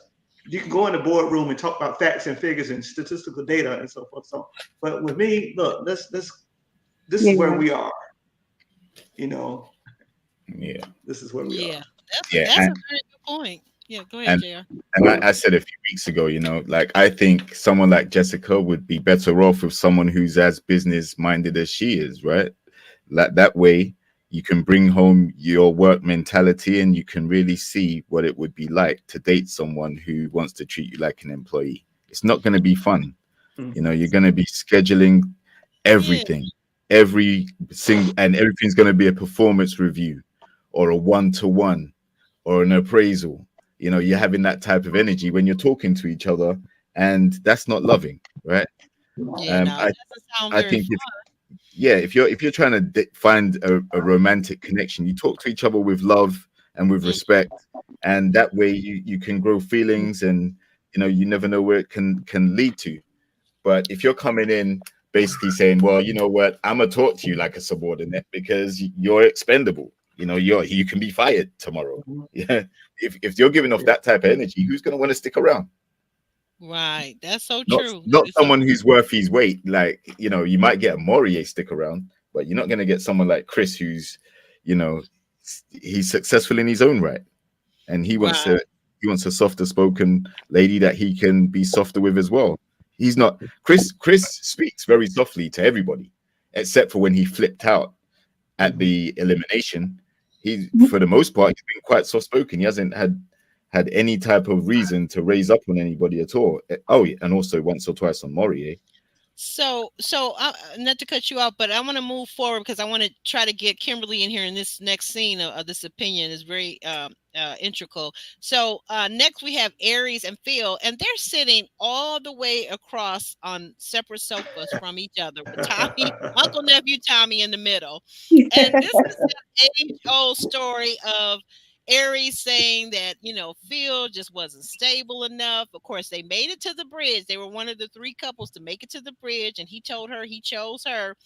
Did she choose him? And she said, well, I had to choose myself. And we know that she has said that he was not stable enough, etc. and so forth. We know all the things that she said about him, and that he said to try to say, well, you know what? I've got a job. I've got a 9 to 5. I actually went to college. I have a degree in this. What are your thoughts though about what really happened? What did you see? What did you observe? I really think that it was what she said related to stability. That's very important. It's, a few things that are top priority in relationships, like finances, attraction, communication. And if that finance thing was a problem for her, I truly believe that they should go their separate ways. But even Phil admitted to it. He was saying something along the lines that he didn't feel that he could provide what she needed. So that's important. He admitted it. And there must be some truth to it because he knows his finances, he knows his situation, and I'm assuming that he knows what Aries wanted. And he said out his own mouth that he was not able to provide that. So I would be a little insecure too because you're, at this age, 40 plus, and still exploring other job options part-time. And then how much time is he going to have at home? You're going to want to date and do stuff, and he's working 3 or 4 jobs to get this comedy thing or whatever the next thing is going to be up off the ground, and he's going to be very devoted to that. So I wouldn't want to be in that situation. So I believe it. And the placement on the couch, I just think that was just some kind of script mess because even Aries was like, I'm trying to figure out why we're sitting so far apart too. Because y'all heard they have been dating, which is surprising to me. Like, where they ended on the bridge, they should have ended. Yeah. Girl, it couldn't have been me because when I say no, it's a hard no. Like, don't got my number no more. Don't text me, what's up, gorgeous? Don't do none of that. It's a hard no. Yeah, delete, girl. Right. Okay. But sometimes it's hard finding. I said, now, is it just like is it giving side piece energy? Is it giving like I just need to? Well, what my boy say is it's cuffing season. Is what Sean said. Is it giving this cuffing season energy? Because I don't know. Like she said, that wasn't her pick. So like if I were him, she wouldn't have been my pick either. Well, not for nothing. Not for no dates. Not for no steak. Right. Go ahead, Sean. What do you think? Well, for the stability part. Yeah. What? Well, for the stability part, Chris fits the narrative for her. Yes. Yeah. Chris fits the narrative of stability for Aries. Yeah. Someone said in the chat they're dating. Hence, because he's a construction engineer. Yeah, they probably are. I don't know. I'm not sure. I know Phil. I saw Phil today. Well, I didn't see him personally, but Phil was saying that they would go out, but it's nothing romantic. I don't know how we go from 100 back down to 0, what have you, and then where do we start from there? How do we build back up after the show is over with? How do we go back to being regular people? Did you see the grin that Phil gave? Did you see? Let me just ask you this: did you see the same grin that Phil gave to Aries? I mean, is it just me, or did he give her that? Did he have that twinkle in his eye once again? I think he had a twinkle in his eye. I think he did. Phil knows who he is. The idea is I guess the question is, how much do you disclose in such a short period of time? Because I'm not going to disclose all my financials to you in the first 3-4 weeks and nothing like that. I mean, because number one, we're just getting to know each other. But then on the other hand, how much is Aries really healed from past 2 marriages? What was the impetus behind those marriages Was it struggle, or is that her past impeding her present? That's what I look at. Mhm. Go ahead, Jr. Mhm. That's a good point.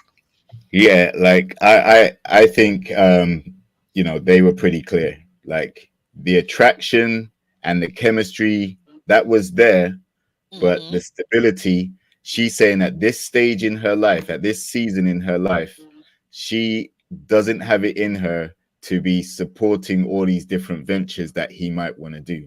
Like she needs more stability than that, right? So, Right.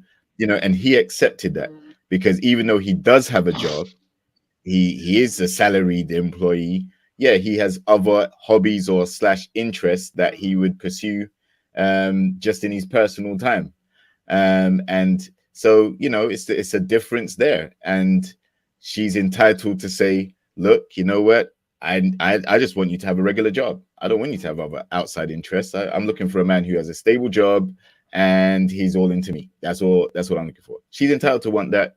And Phil said that they, a week before the actual decision day, they both came to that conclusion, and he just wouldn't be able to cope in that relationship, because if he does have other outside interests, then that may build up resentment if anything goes wrong. I sacrificed all these other things for you, and those type of arguments. So I don't find there a particular problem with it.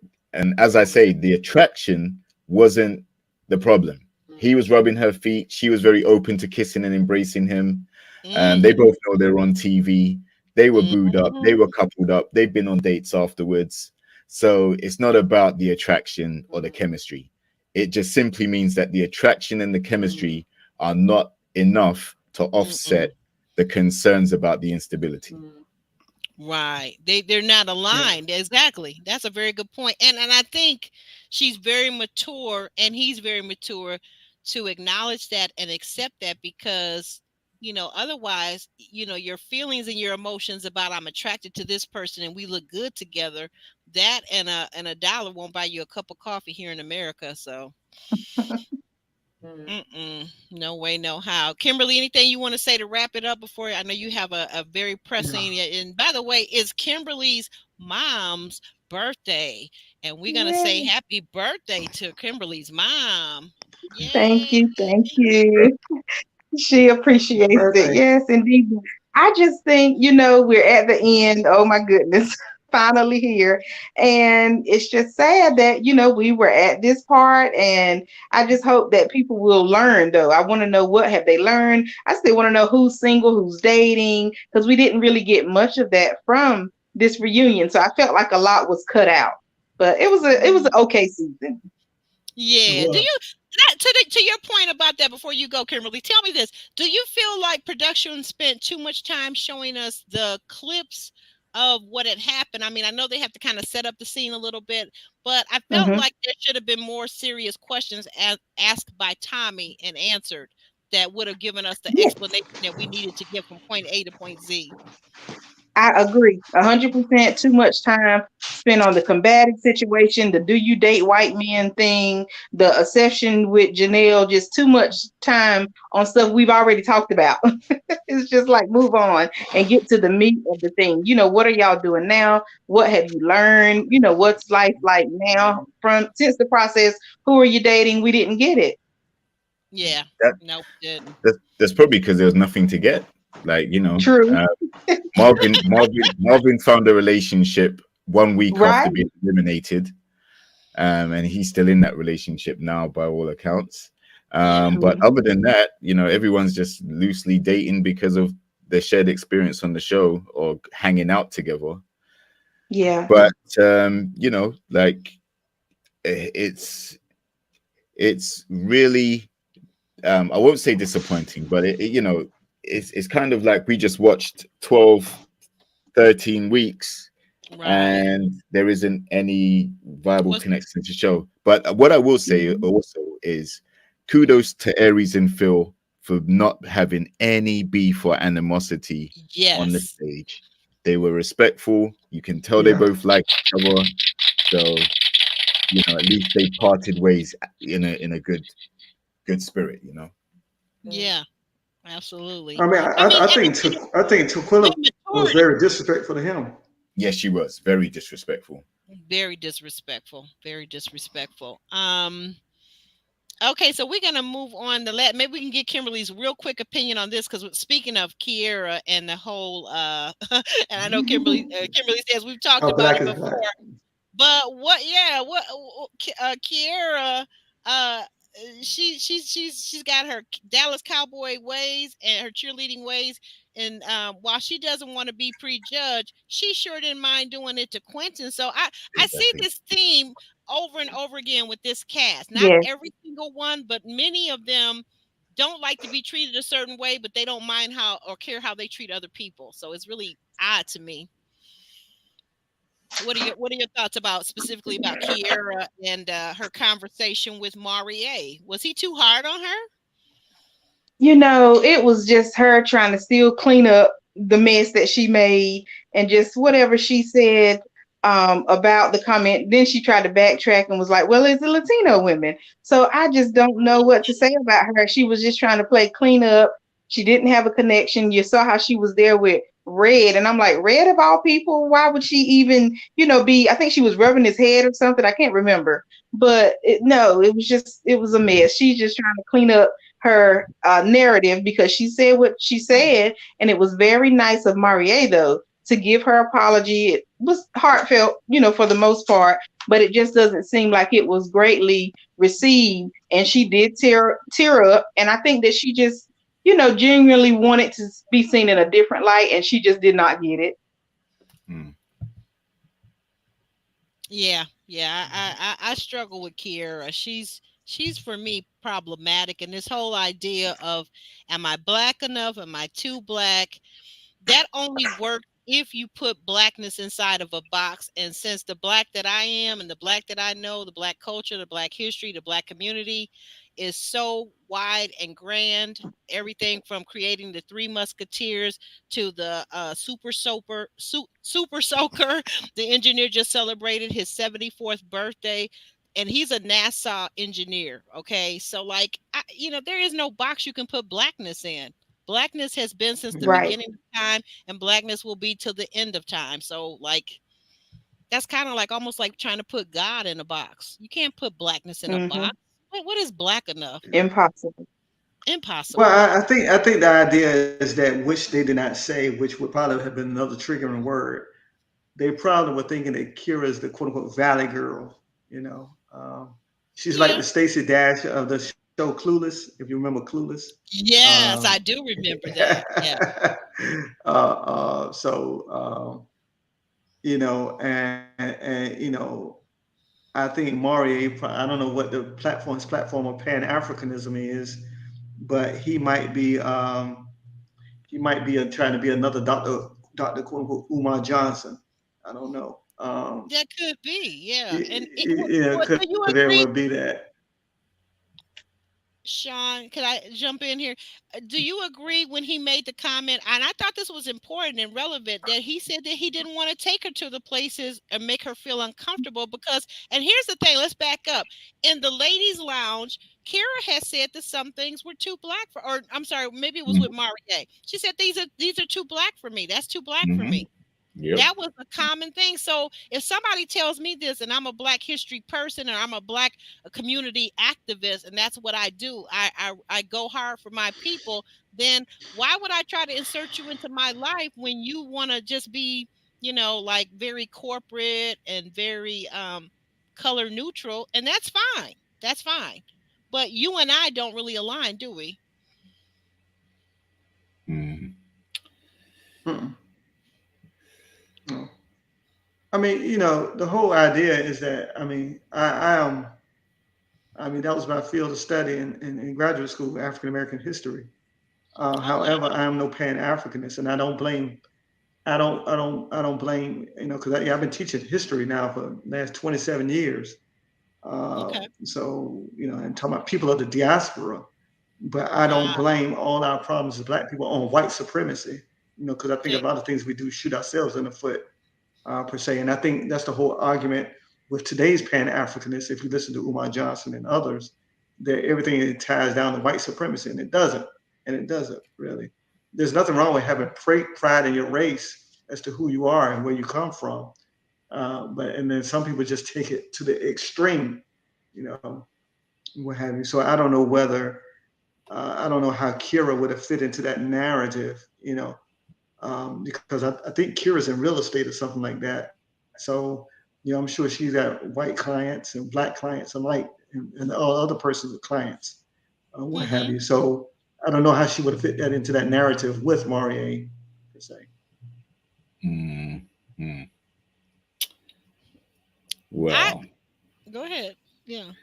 yeah, listen, Kira tried to start this whole process by saying, you know what, Quentin has a type. Quentin only dates white ladies. Quentin this, that, the other. She started that narrative.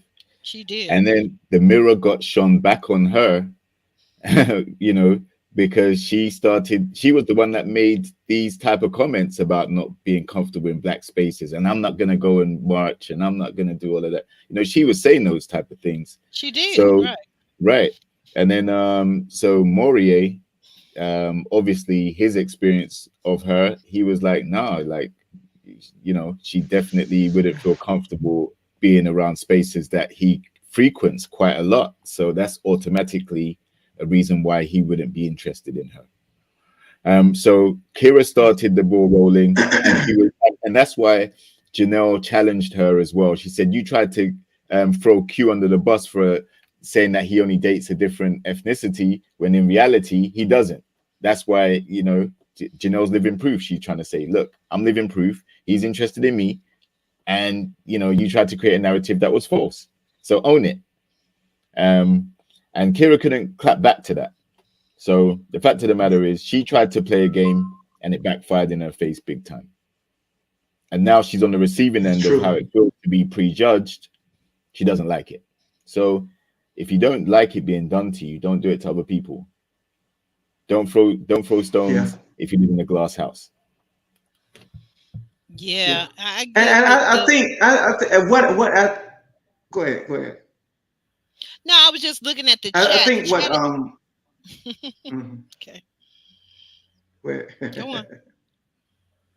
Well, I think I mean I don't want to put words in her mouth. I think where Kira was coming from when she said the narrative that Quentin dates white women, likes white women, and he's from Florida. I think her idea is not because he's from Florida. Perhaps this is what I think.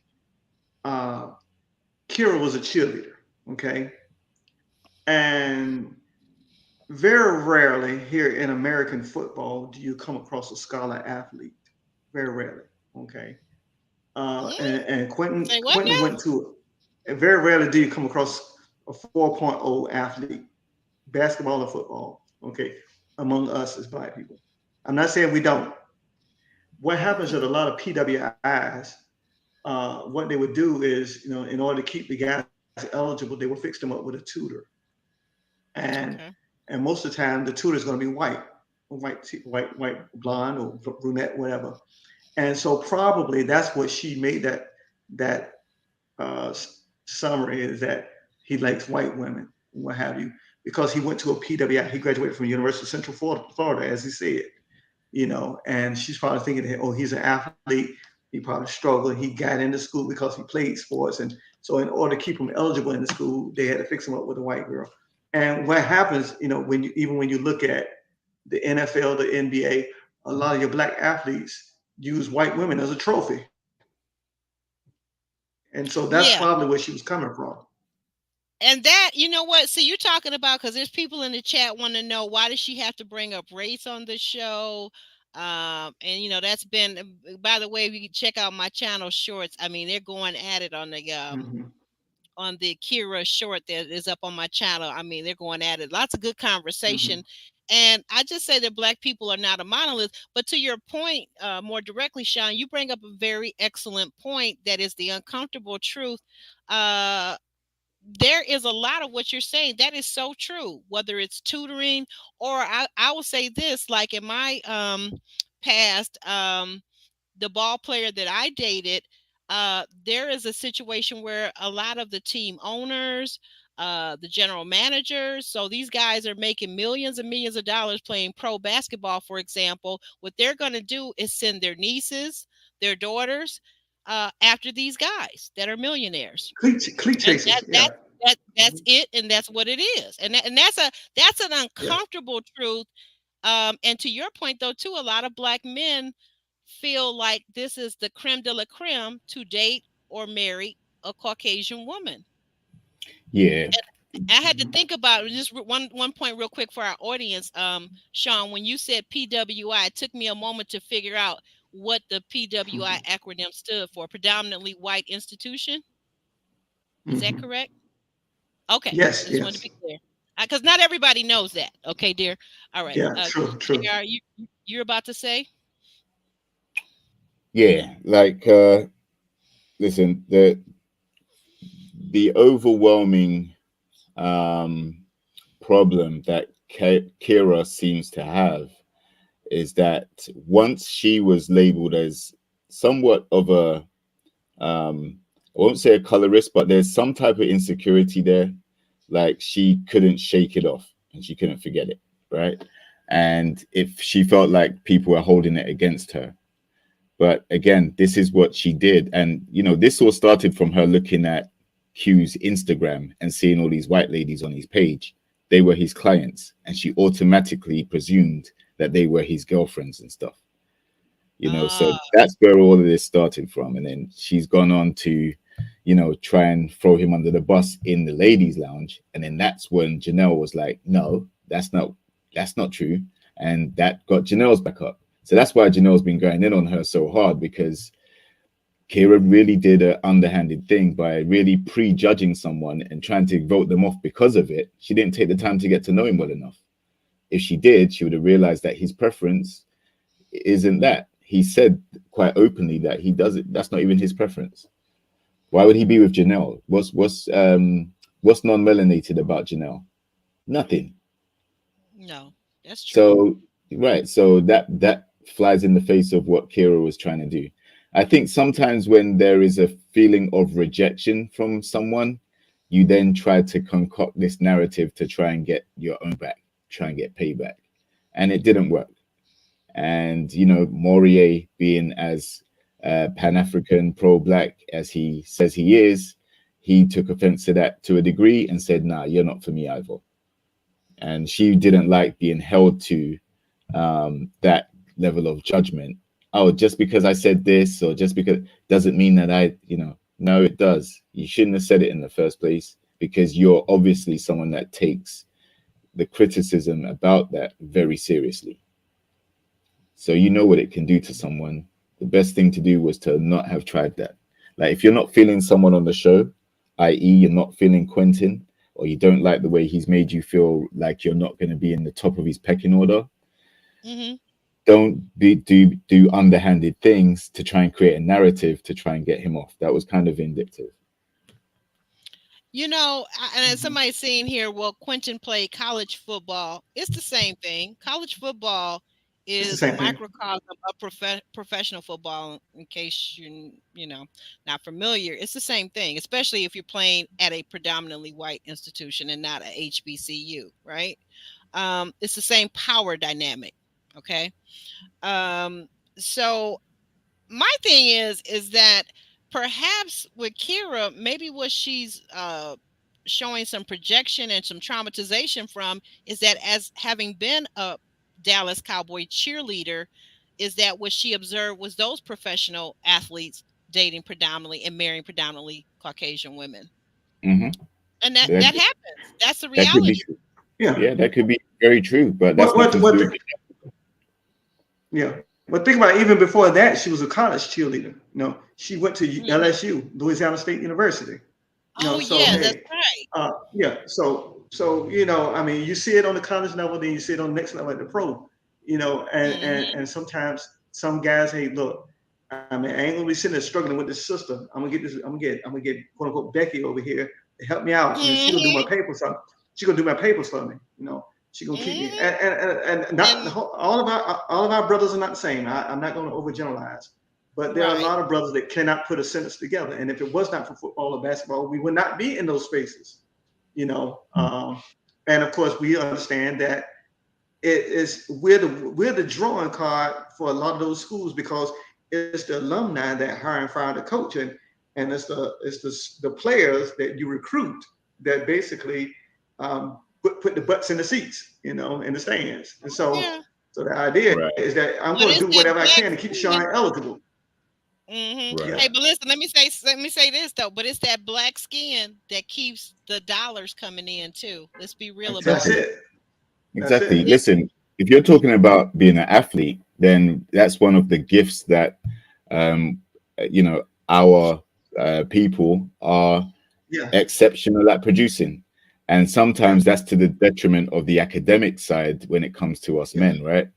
That's true. Obviously, as we've heard quite a lot in the social media streets and in recent times, women are excelling in education and in finances and business and all the rest of it.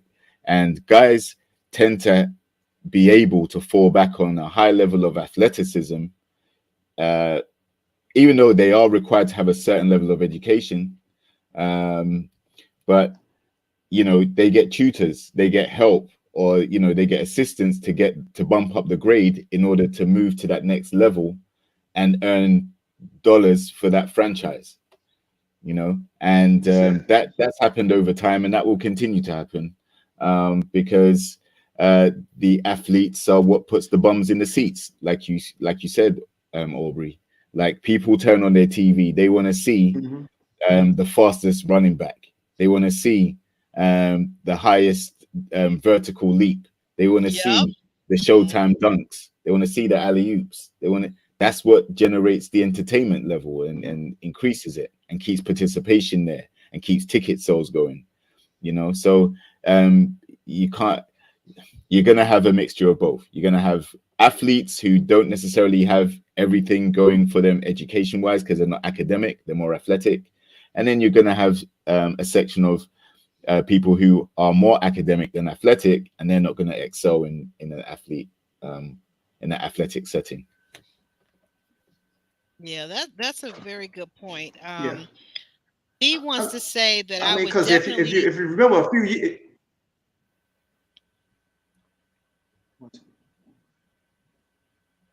go on, Sean, go Okay, ahead. I was gonna say if you remember a few years ago, when I say a few years ago, yeah, it's more than just 3 or 4 years ago, but when Dexter Manley, who played with the Washington Commanders, when he was Washington Redskins at that time, and he broke down and Hmm. cried because he went to UNLV, University of Nevada, Las Vegas, and he broke down and Right. cried. He said, "I can't read, I can't read." Are you So serious? the Oh idea my is God. that yeah, he broke down and cried. Said if you go back and look at the story, he said he couldn't read. So the idea Oh is that how do you have this great big guy? And it was an article that I was sharing with my class one day. The article wow. said, play like a man, read like a boy."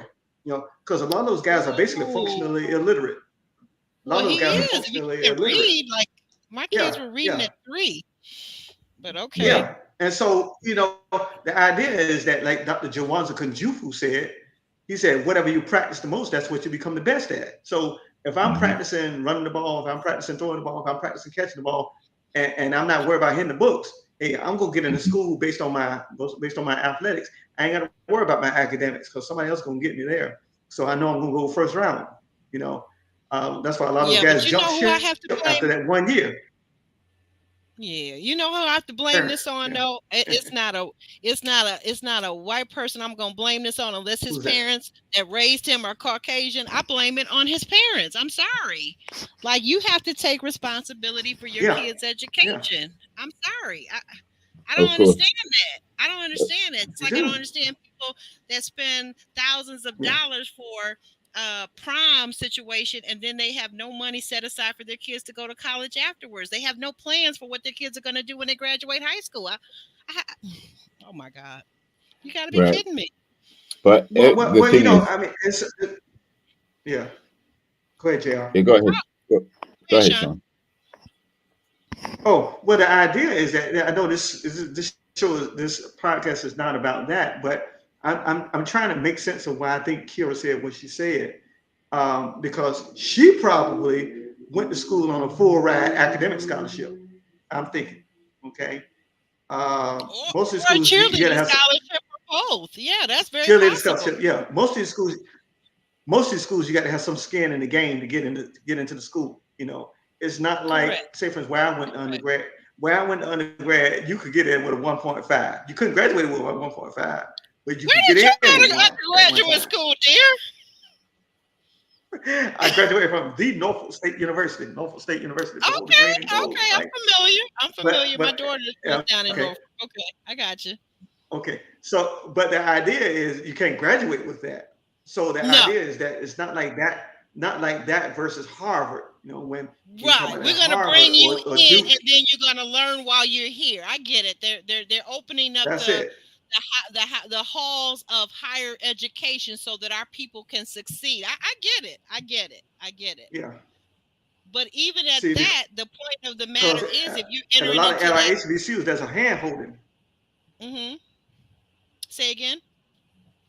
Yeah, at a lot of our HBCUs, there's a lot of hand holding. You know, historically black colleges Yes, and universities.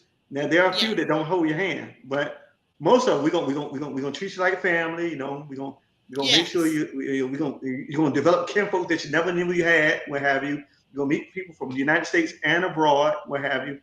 Versus if you go yes. to a PWI, the They percentage ain't of black holding your students is hand. very small. It's very small. I mean, I'm working at a PWI now, and we have 16,000 students, and out of that 16,000, less than 20%, which is roughly about 3,200, Hmm less than 20% are black people. So the chances of you run into a black person are very slim, you know. And so you congregate in Wow. places, and so basically, one of the black things about Quentin is that he belongs to a black fraternity, Omega Psi Phi. You know, Yes. so she probably automatically put together he's an Omega Psi Phi. He went to UCF and he's an athlete, so therefore he must like white women. Da da da da blah blah blah. You know, Mm-hmm. so that's why I Mm-hmm. think she put all that together. You know, Yeah, she Mm-hmm. kind of stereotyped him. I mean, and it's Exactly. possible that he she's does. stereotype. It is Right. yeah. That's the short term of it all. She stereotyped him. And here's the thing, it's possible that he does like Caucasian women. It's possible that he does date them. It's possible that he dates like myself. He's open to dating whomever he likes. That's to Mm-hmm. me like a real Yeah. open, clear thinker. Like, this is me. I'm dating outside the box. I'm not gonna just say I'm gonna only date black men when I'm in a field and I'm meeting other people that are not just Caucasian, but Mm-hmm. Latino, Indian, whatever, right? Okay. So I'm Mm-hmm. not putting Mm-hmm. myself inside that box to say that. That's something I'm not going to do. So why not just ask him? But instead she stereotyped him. But I guess we better move on forward, guys. Did we say all we need to say about Kira and her Mm-hmm. stereotyping and Mari Mm-hmm. And how it Marie backfired. Mm-hmm. it Like backfired? as if, oh dude, okay, I totally query, oh dude, okay. It's like if. But you know what? I did feel for her, and I will, and I'm gonna say this. So, and I wish Ron were here because he would really truly get this. Then when I say Marie grew on me, say what you will about Marie, but Marie throughout the season has come and apologized to the women when he felt like he wronged them or they said that they felt hurt by something that he said or did. He was man enough to step forward and say, I Yeah. apologize. And we saw the scene where he comes to Kira when they were off the stage and she was in Yeah. tears and he came to her and he was very gentle and very sensitive with her feelings because she said, well, what if it were your daughter and somebody was telling your daughter that she wasn't black enough? And he said, I really apologize. That's not what I meant, but I'm so sorry that I offended you. And Yeah. I felt like it was sincere. Now, maybe he's the world's best actor. I don't know, but I felt like it was sincere, and I do appreciate him for doing that. Yeah. Well, on the other hand, Yeah. she says, "I'm the whitest person here, so come on, man." Um, Right. I think that's what you call talking out both sides of your neck, right? In one hand, you're saying you're the whitest person there, so in other words, you can relate to Quentin and his jock, American football type energy, and the type of person that he'll want to date is probably going to be her. But no, Rude Awakening, he's chosen Janelle, and she's the opposite of what you thought he would like. So, I just think um if you're gonna start judging people, prejudging people, profiling people, stereotyping people, then be aware that it can also happen to you. And if you're not strong enough to take it, then like I said, don't dish it because you don't like how it feels. That's true. That is so true. That is so true. So we're going to move forward. Thank you for that. Um, and well, okay. Now I said we're going to move forward, but the last thing I like that Marie did point this out, and I thought this was such a good point to note that he said that he is not the gatekeeper of blackness, and that's on Mary Had a Little Lamb, as somebody used to say. That's on Mary Had a Little Lamb, because none of us are the gatekeepers of blackness. Who deserves a black card and who doesn't, and all this kind of foolishness. None of us do. So we move forward to Lee versus Quentin and Janelle. I said it in my notes that I was proud of Sister Girl for having the patience to do this segment, because this segment right here, it worked on my very last nerve, because Janelle is refusing to take any accountability for how she showed up this season with the women. Just totally refusing to. And Quentin is sitting over on the couch like a big doofus, basically talking out of both sides of his neck. I couldn't see that Quentin would be worth my time or effort at this point as I watch him in this show. What do you guys take? What is your take on it? Sean, are you able to talk now? Okay, Sean. Yeah. Oh yeah. I think it comes. I mean, Ron asked the question. Ron, I guess Ron must have been in my head. Ron asked the same question that I asked. I wrote down. I said, if Janelle had been voted off the show, and Quentin had hooked up with Lee, then would he still have had time to heal? Needed time to heal. Um, I think that whole scene was between Lee, Quentin, and Janelle is just there's a whole lot of excuses, I think, really, and lack of accountability on Quentin's part. Um, I think he was he wanted to string Lee along. That's what I think was false Hmm. hopes. Exactly. That's what I think. Exactly. That's what I think also. Are you turning over the mic to JR? Passing the mic? Oh yeah, yeah, yeah. Oh yeah. We're the only two left. Pass the Dutchie to the left hand side. um, yeah, like the situation there is, I guess, a little bit of what we alluded to before about Lee and Quentin having a connection at one point, and then all of a sudden his attention is more almost completely focused on how Janelle's going to think, feel, and react to him continuing to have other connections. So I think there is some obvious animosity there between Lee and Janelle, because Janelle probably perceives Lee as trying to steal her man. And Lee is obviously saying, listen, you had, I think someone used the analogy that Janelle had Quentin's nuts as her earrings. That's how much she owned him. So I think Wow. Lee kind of lost a little bit of respect for the way Quentin handled the situation. And also I agree with Sean, because it after the reunion, no, after the retreat, Quentin tried to rekindle something with Lee, as if to keep her as a placeholder kind of thing, right? Yeah, that's what I Uh, saw. Thank you, JR. exactly. Thank you. So yeah, he went behind Janelle's back after Raw and tried to say, oh, I'm not completely closed off. Like, I am still open to. Mhm. Nah, you wasn't. You Right. wasn't. You had your Like, opportunity Mhm. and you didn't take it. right. Like when he brought her to meet his cousin. Remember that, JR? Hmm. Mm-hmm. Exactly. So yeah, I can see why Lee would be kind of questioning what Quentin was actually doing, or having an issue with him saying one thing to her and then going back in and being completely different when Janelle's around. I could definitely Mhm. understand that. Right, right. That is absolutely true. I felt like these two. Well, we're getting ready to come to them in a minute, so I'm gonna hold that thought right there. Um, but what was it? So Lee was saying that Janelle was not self-aware.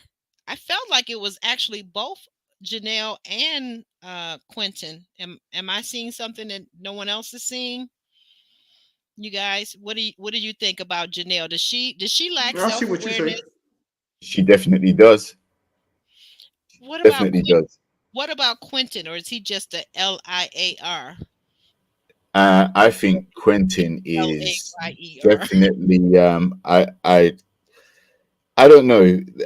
On the live videos that I've seen him do, I wouldn't say he lacks self awareness. I would say Quentin is very.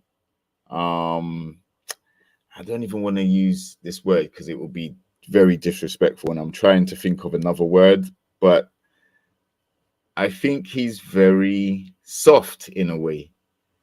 I Oh, think he is someone that will do something and apologize and keep it moving, which is what most people should do. But I just think he puts himself in situations like this whole thing with Janelle, like this whole relationship, it wasn't going to go anywhere. He probably knew that from before, that there were certain things that just didn't align with where he wanted to go in the timeline of things. But he still went with it anyway. And that's what I don't understand. You know, at no point did I see him stand his ground and say, look, I'm not interested in that, or I'm not trying to be a part of that, or he just wasn't strong and in anything that I saw from him. He just went with whatever Janelle was putting out there. And that okay. is going to obviously rub Lee and Katerina the wrong way if they're looking for a connection and they just see that he's under manners. Um, to your point, I agree with what you saw. I saw the same thing. So we're on the same page with that. But Dee brings up something I want to ask you about, JR. During their entire reunion, she says Quentin looked ashamed and disappointed. He was not Mhm. okay with Janelle's behavior. Did you also see that? Yes, I definitely did. He said on his live that he saw the first instance of him seeing how Janelle was acting was actually in the retreat. So before then, he wasn't aware of some of the confrontations she'd gotten into. And I think when he saw those things, he was definitely trying to uh, put on a brave face, but you could tell he wasn't comfortable with that. And again, that goes to the point where he wasn't even looking to step in and defend her at times when she is getting into confrontation with people right in front of his face. He'll just let her handle it. And he's sitting there like, oh my gosh, like I didn't see this side. The one time he sat down with her on the exclusive a few weeks ago, he said, I really want you to think about how you handle these situations. Um, Mhm. and she was just like, well, she didn't say, well, no, this is how I am, but in a nutshell, she said, I don't think I did anything wrong. So why am I going to address anything about my behavior? That's the lack of self-awareness that we're talking about. And it's things like that that will actually turn some guys off, because it's like you can potentially put me in situations where I'm nothing to do with, but because you want to run off on someone and cuss someone out, now I'm going to be brought into the crossfires. And I just want a peaceful life. I want a relationship that's kind of stress free. So Yeah. Do you agree with the Tyranda says that he probably just doesn't like confrontation as well? I think that could be a exactly. part of it. Yeah. Yeah. Yeah, definitely. I see that. Thank you. Sean, what is your take on this situation before Mhm. we wrap Yeah, things up? yeah, yeah.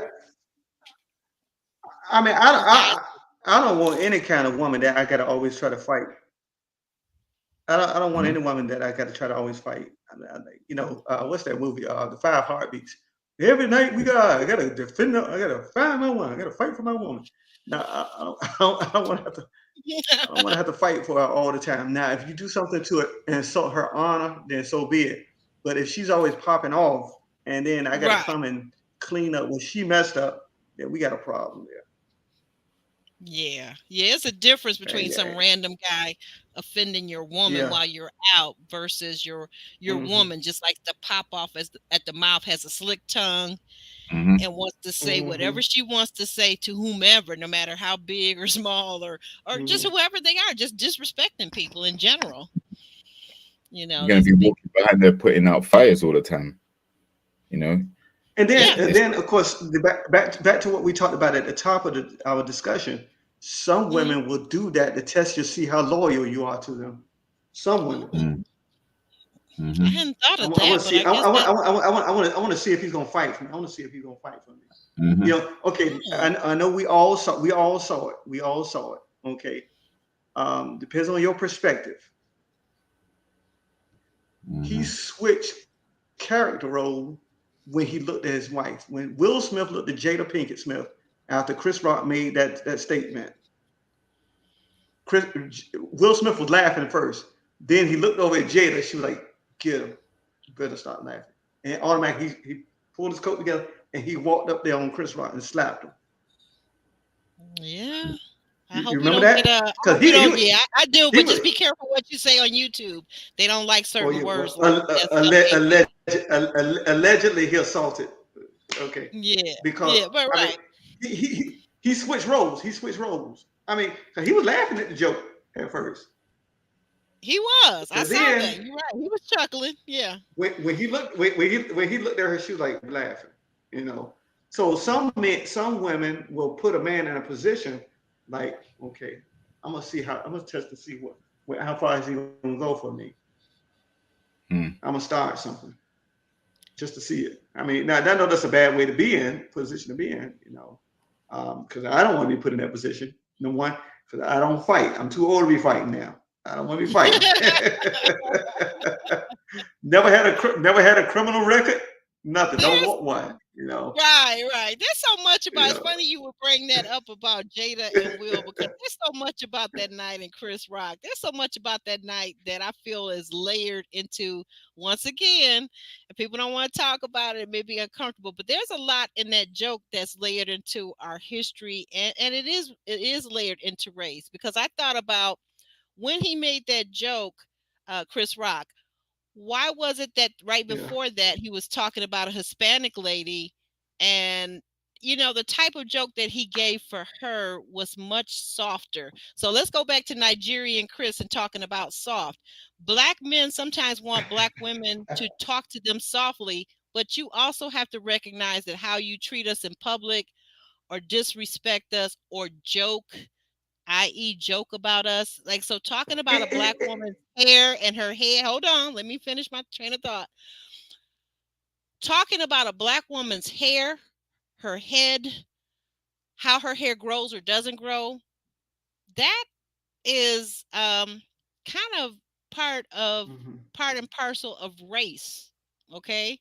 And if she has alopecia, which Chris Rock claims that he Mhm. didn't know she had, and that's fine that he didn't know that she had that. But I have to question as a viewer who wrote that joke and why did he feel comfortable saying that joke? Because there have been times when black male comedians have been comics have been asked to say jokes about other black people and they refused. So just my thought. Just my thought. I don't know. I mean, I don't know the whole backstory behind it. I mean, I don't know if he wrote his own jokes or what have you. Um, the idea, yeah, I know there is a thing with black women in the hair, because It's you a get lot. stigmatized based on quote unquote good hair, bad hair. No Your hair. hair is your crown of glory. No hair, Mhm. what have you. Right. Either skin complexion, hair texture, uh, body image, a whole lot of things that a lot of women deal with that men don't deal with per se. Um, Whether he was just trying to be mean spirited or not, I don't know. All I know, he does this for a living. He's a comedian. Did he go too far? I don't know. I see somebody say it was a bad joke. It I don't was. It know. absolutely was. When I first heard it, I was What like have you? cringing. I'm talking about before he Hmm. got up and before So his facial expression changed. I was cringing in my seat watching it. Like, what? He said, what now? mhm. now, now, now, here's the thing though. When we talk about words, triggering words, and triggering words, the DC season the word was aggressive. This season the word was combative. Okay. Mm-hmm. Um, to me, as a man looking at it, that's no more triggering, or that's no more a triggering word than, say, for instance, them letting a woman call another woman a bitch on TV. Even though some women use it as a term of endearment, and some women take it as a compliment to be called a B, what have you. And some women Mm-hmm. use that in everyday conversation with each other. You know, Correct.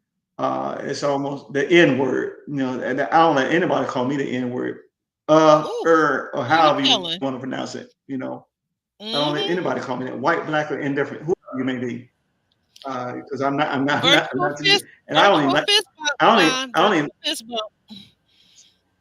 this one, I don't even like to be called boy, because I'm a grown man.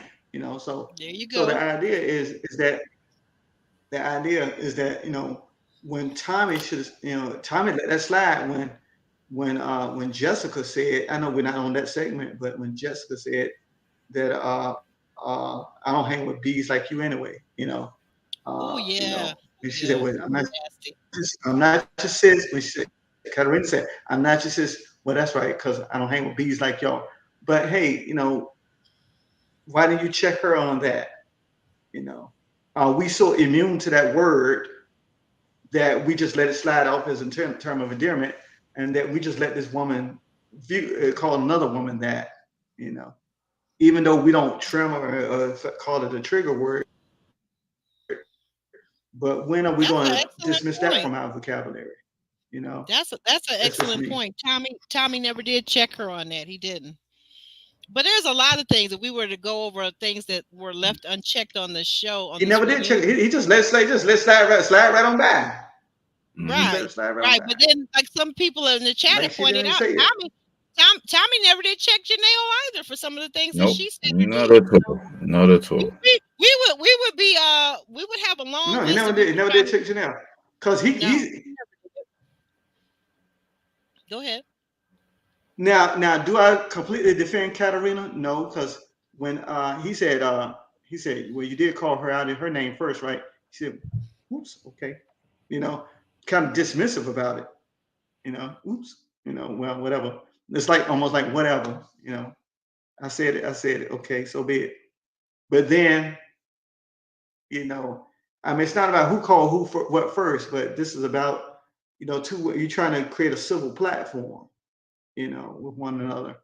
But you're gonna let one call another one, say you're gonna chastise one for calling this other woman out her name, but then you're not gonna say anything to this woman for calling this other woman a B, or say, oh, that's right, the mutes have it, the mutes have it.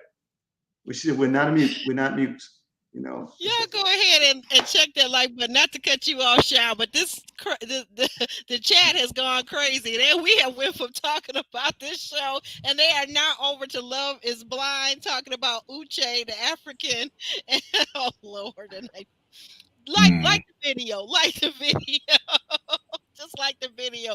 Follow JRXTV. Go over there and subscribe to his channel if you're not already subscribed. Go watch a video of his, leave a Hmm. comment, okay? Do all the things. What are the things, JR? Because I forget what the things are they're supposed to be thinking. Hmm. Like, share, and subscribe. Yes, and with that, I know it's late there where he is, and in honor of him, we want to say, I want to thank all the people that are here. I want to thank you guys for coming out tonight in such strong numbers. Like I said, thank you for that, getting over the hump, over 2,000. Let's go to 3,000. We still got a couple more months left in the year. Let's get JR's numbers up. And Sean, we want to thank you. You've been a wonderful guest as always. And guys, I want to say thank you for celebrating our own Kimberly Reviews mom for her birthday. I want to thank you guys so much for that. That has been awesome.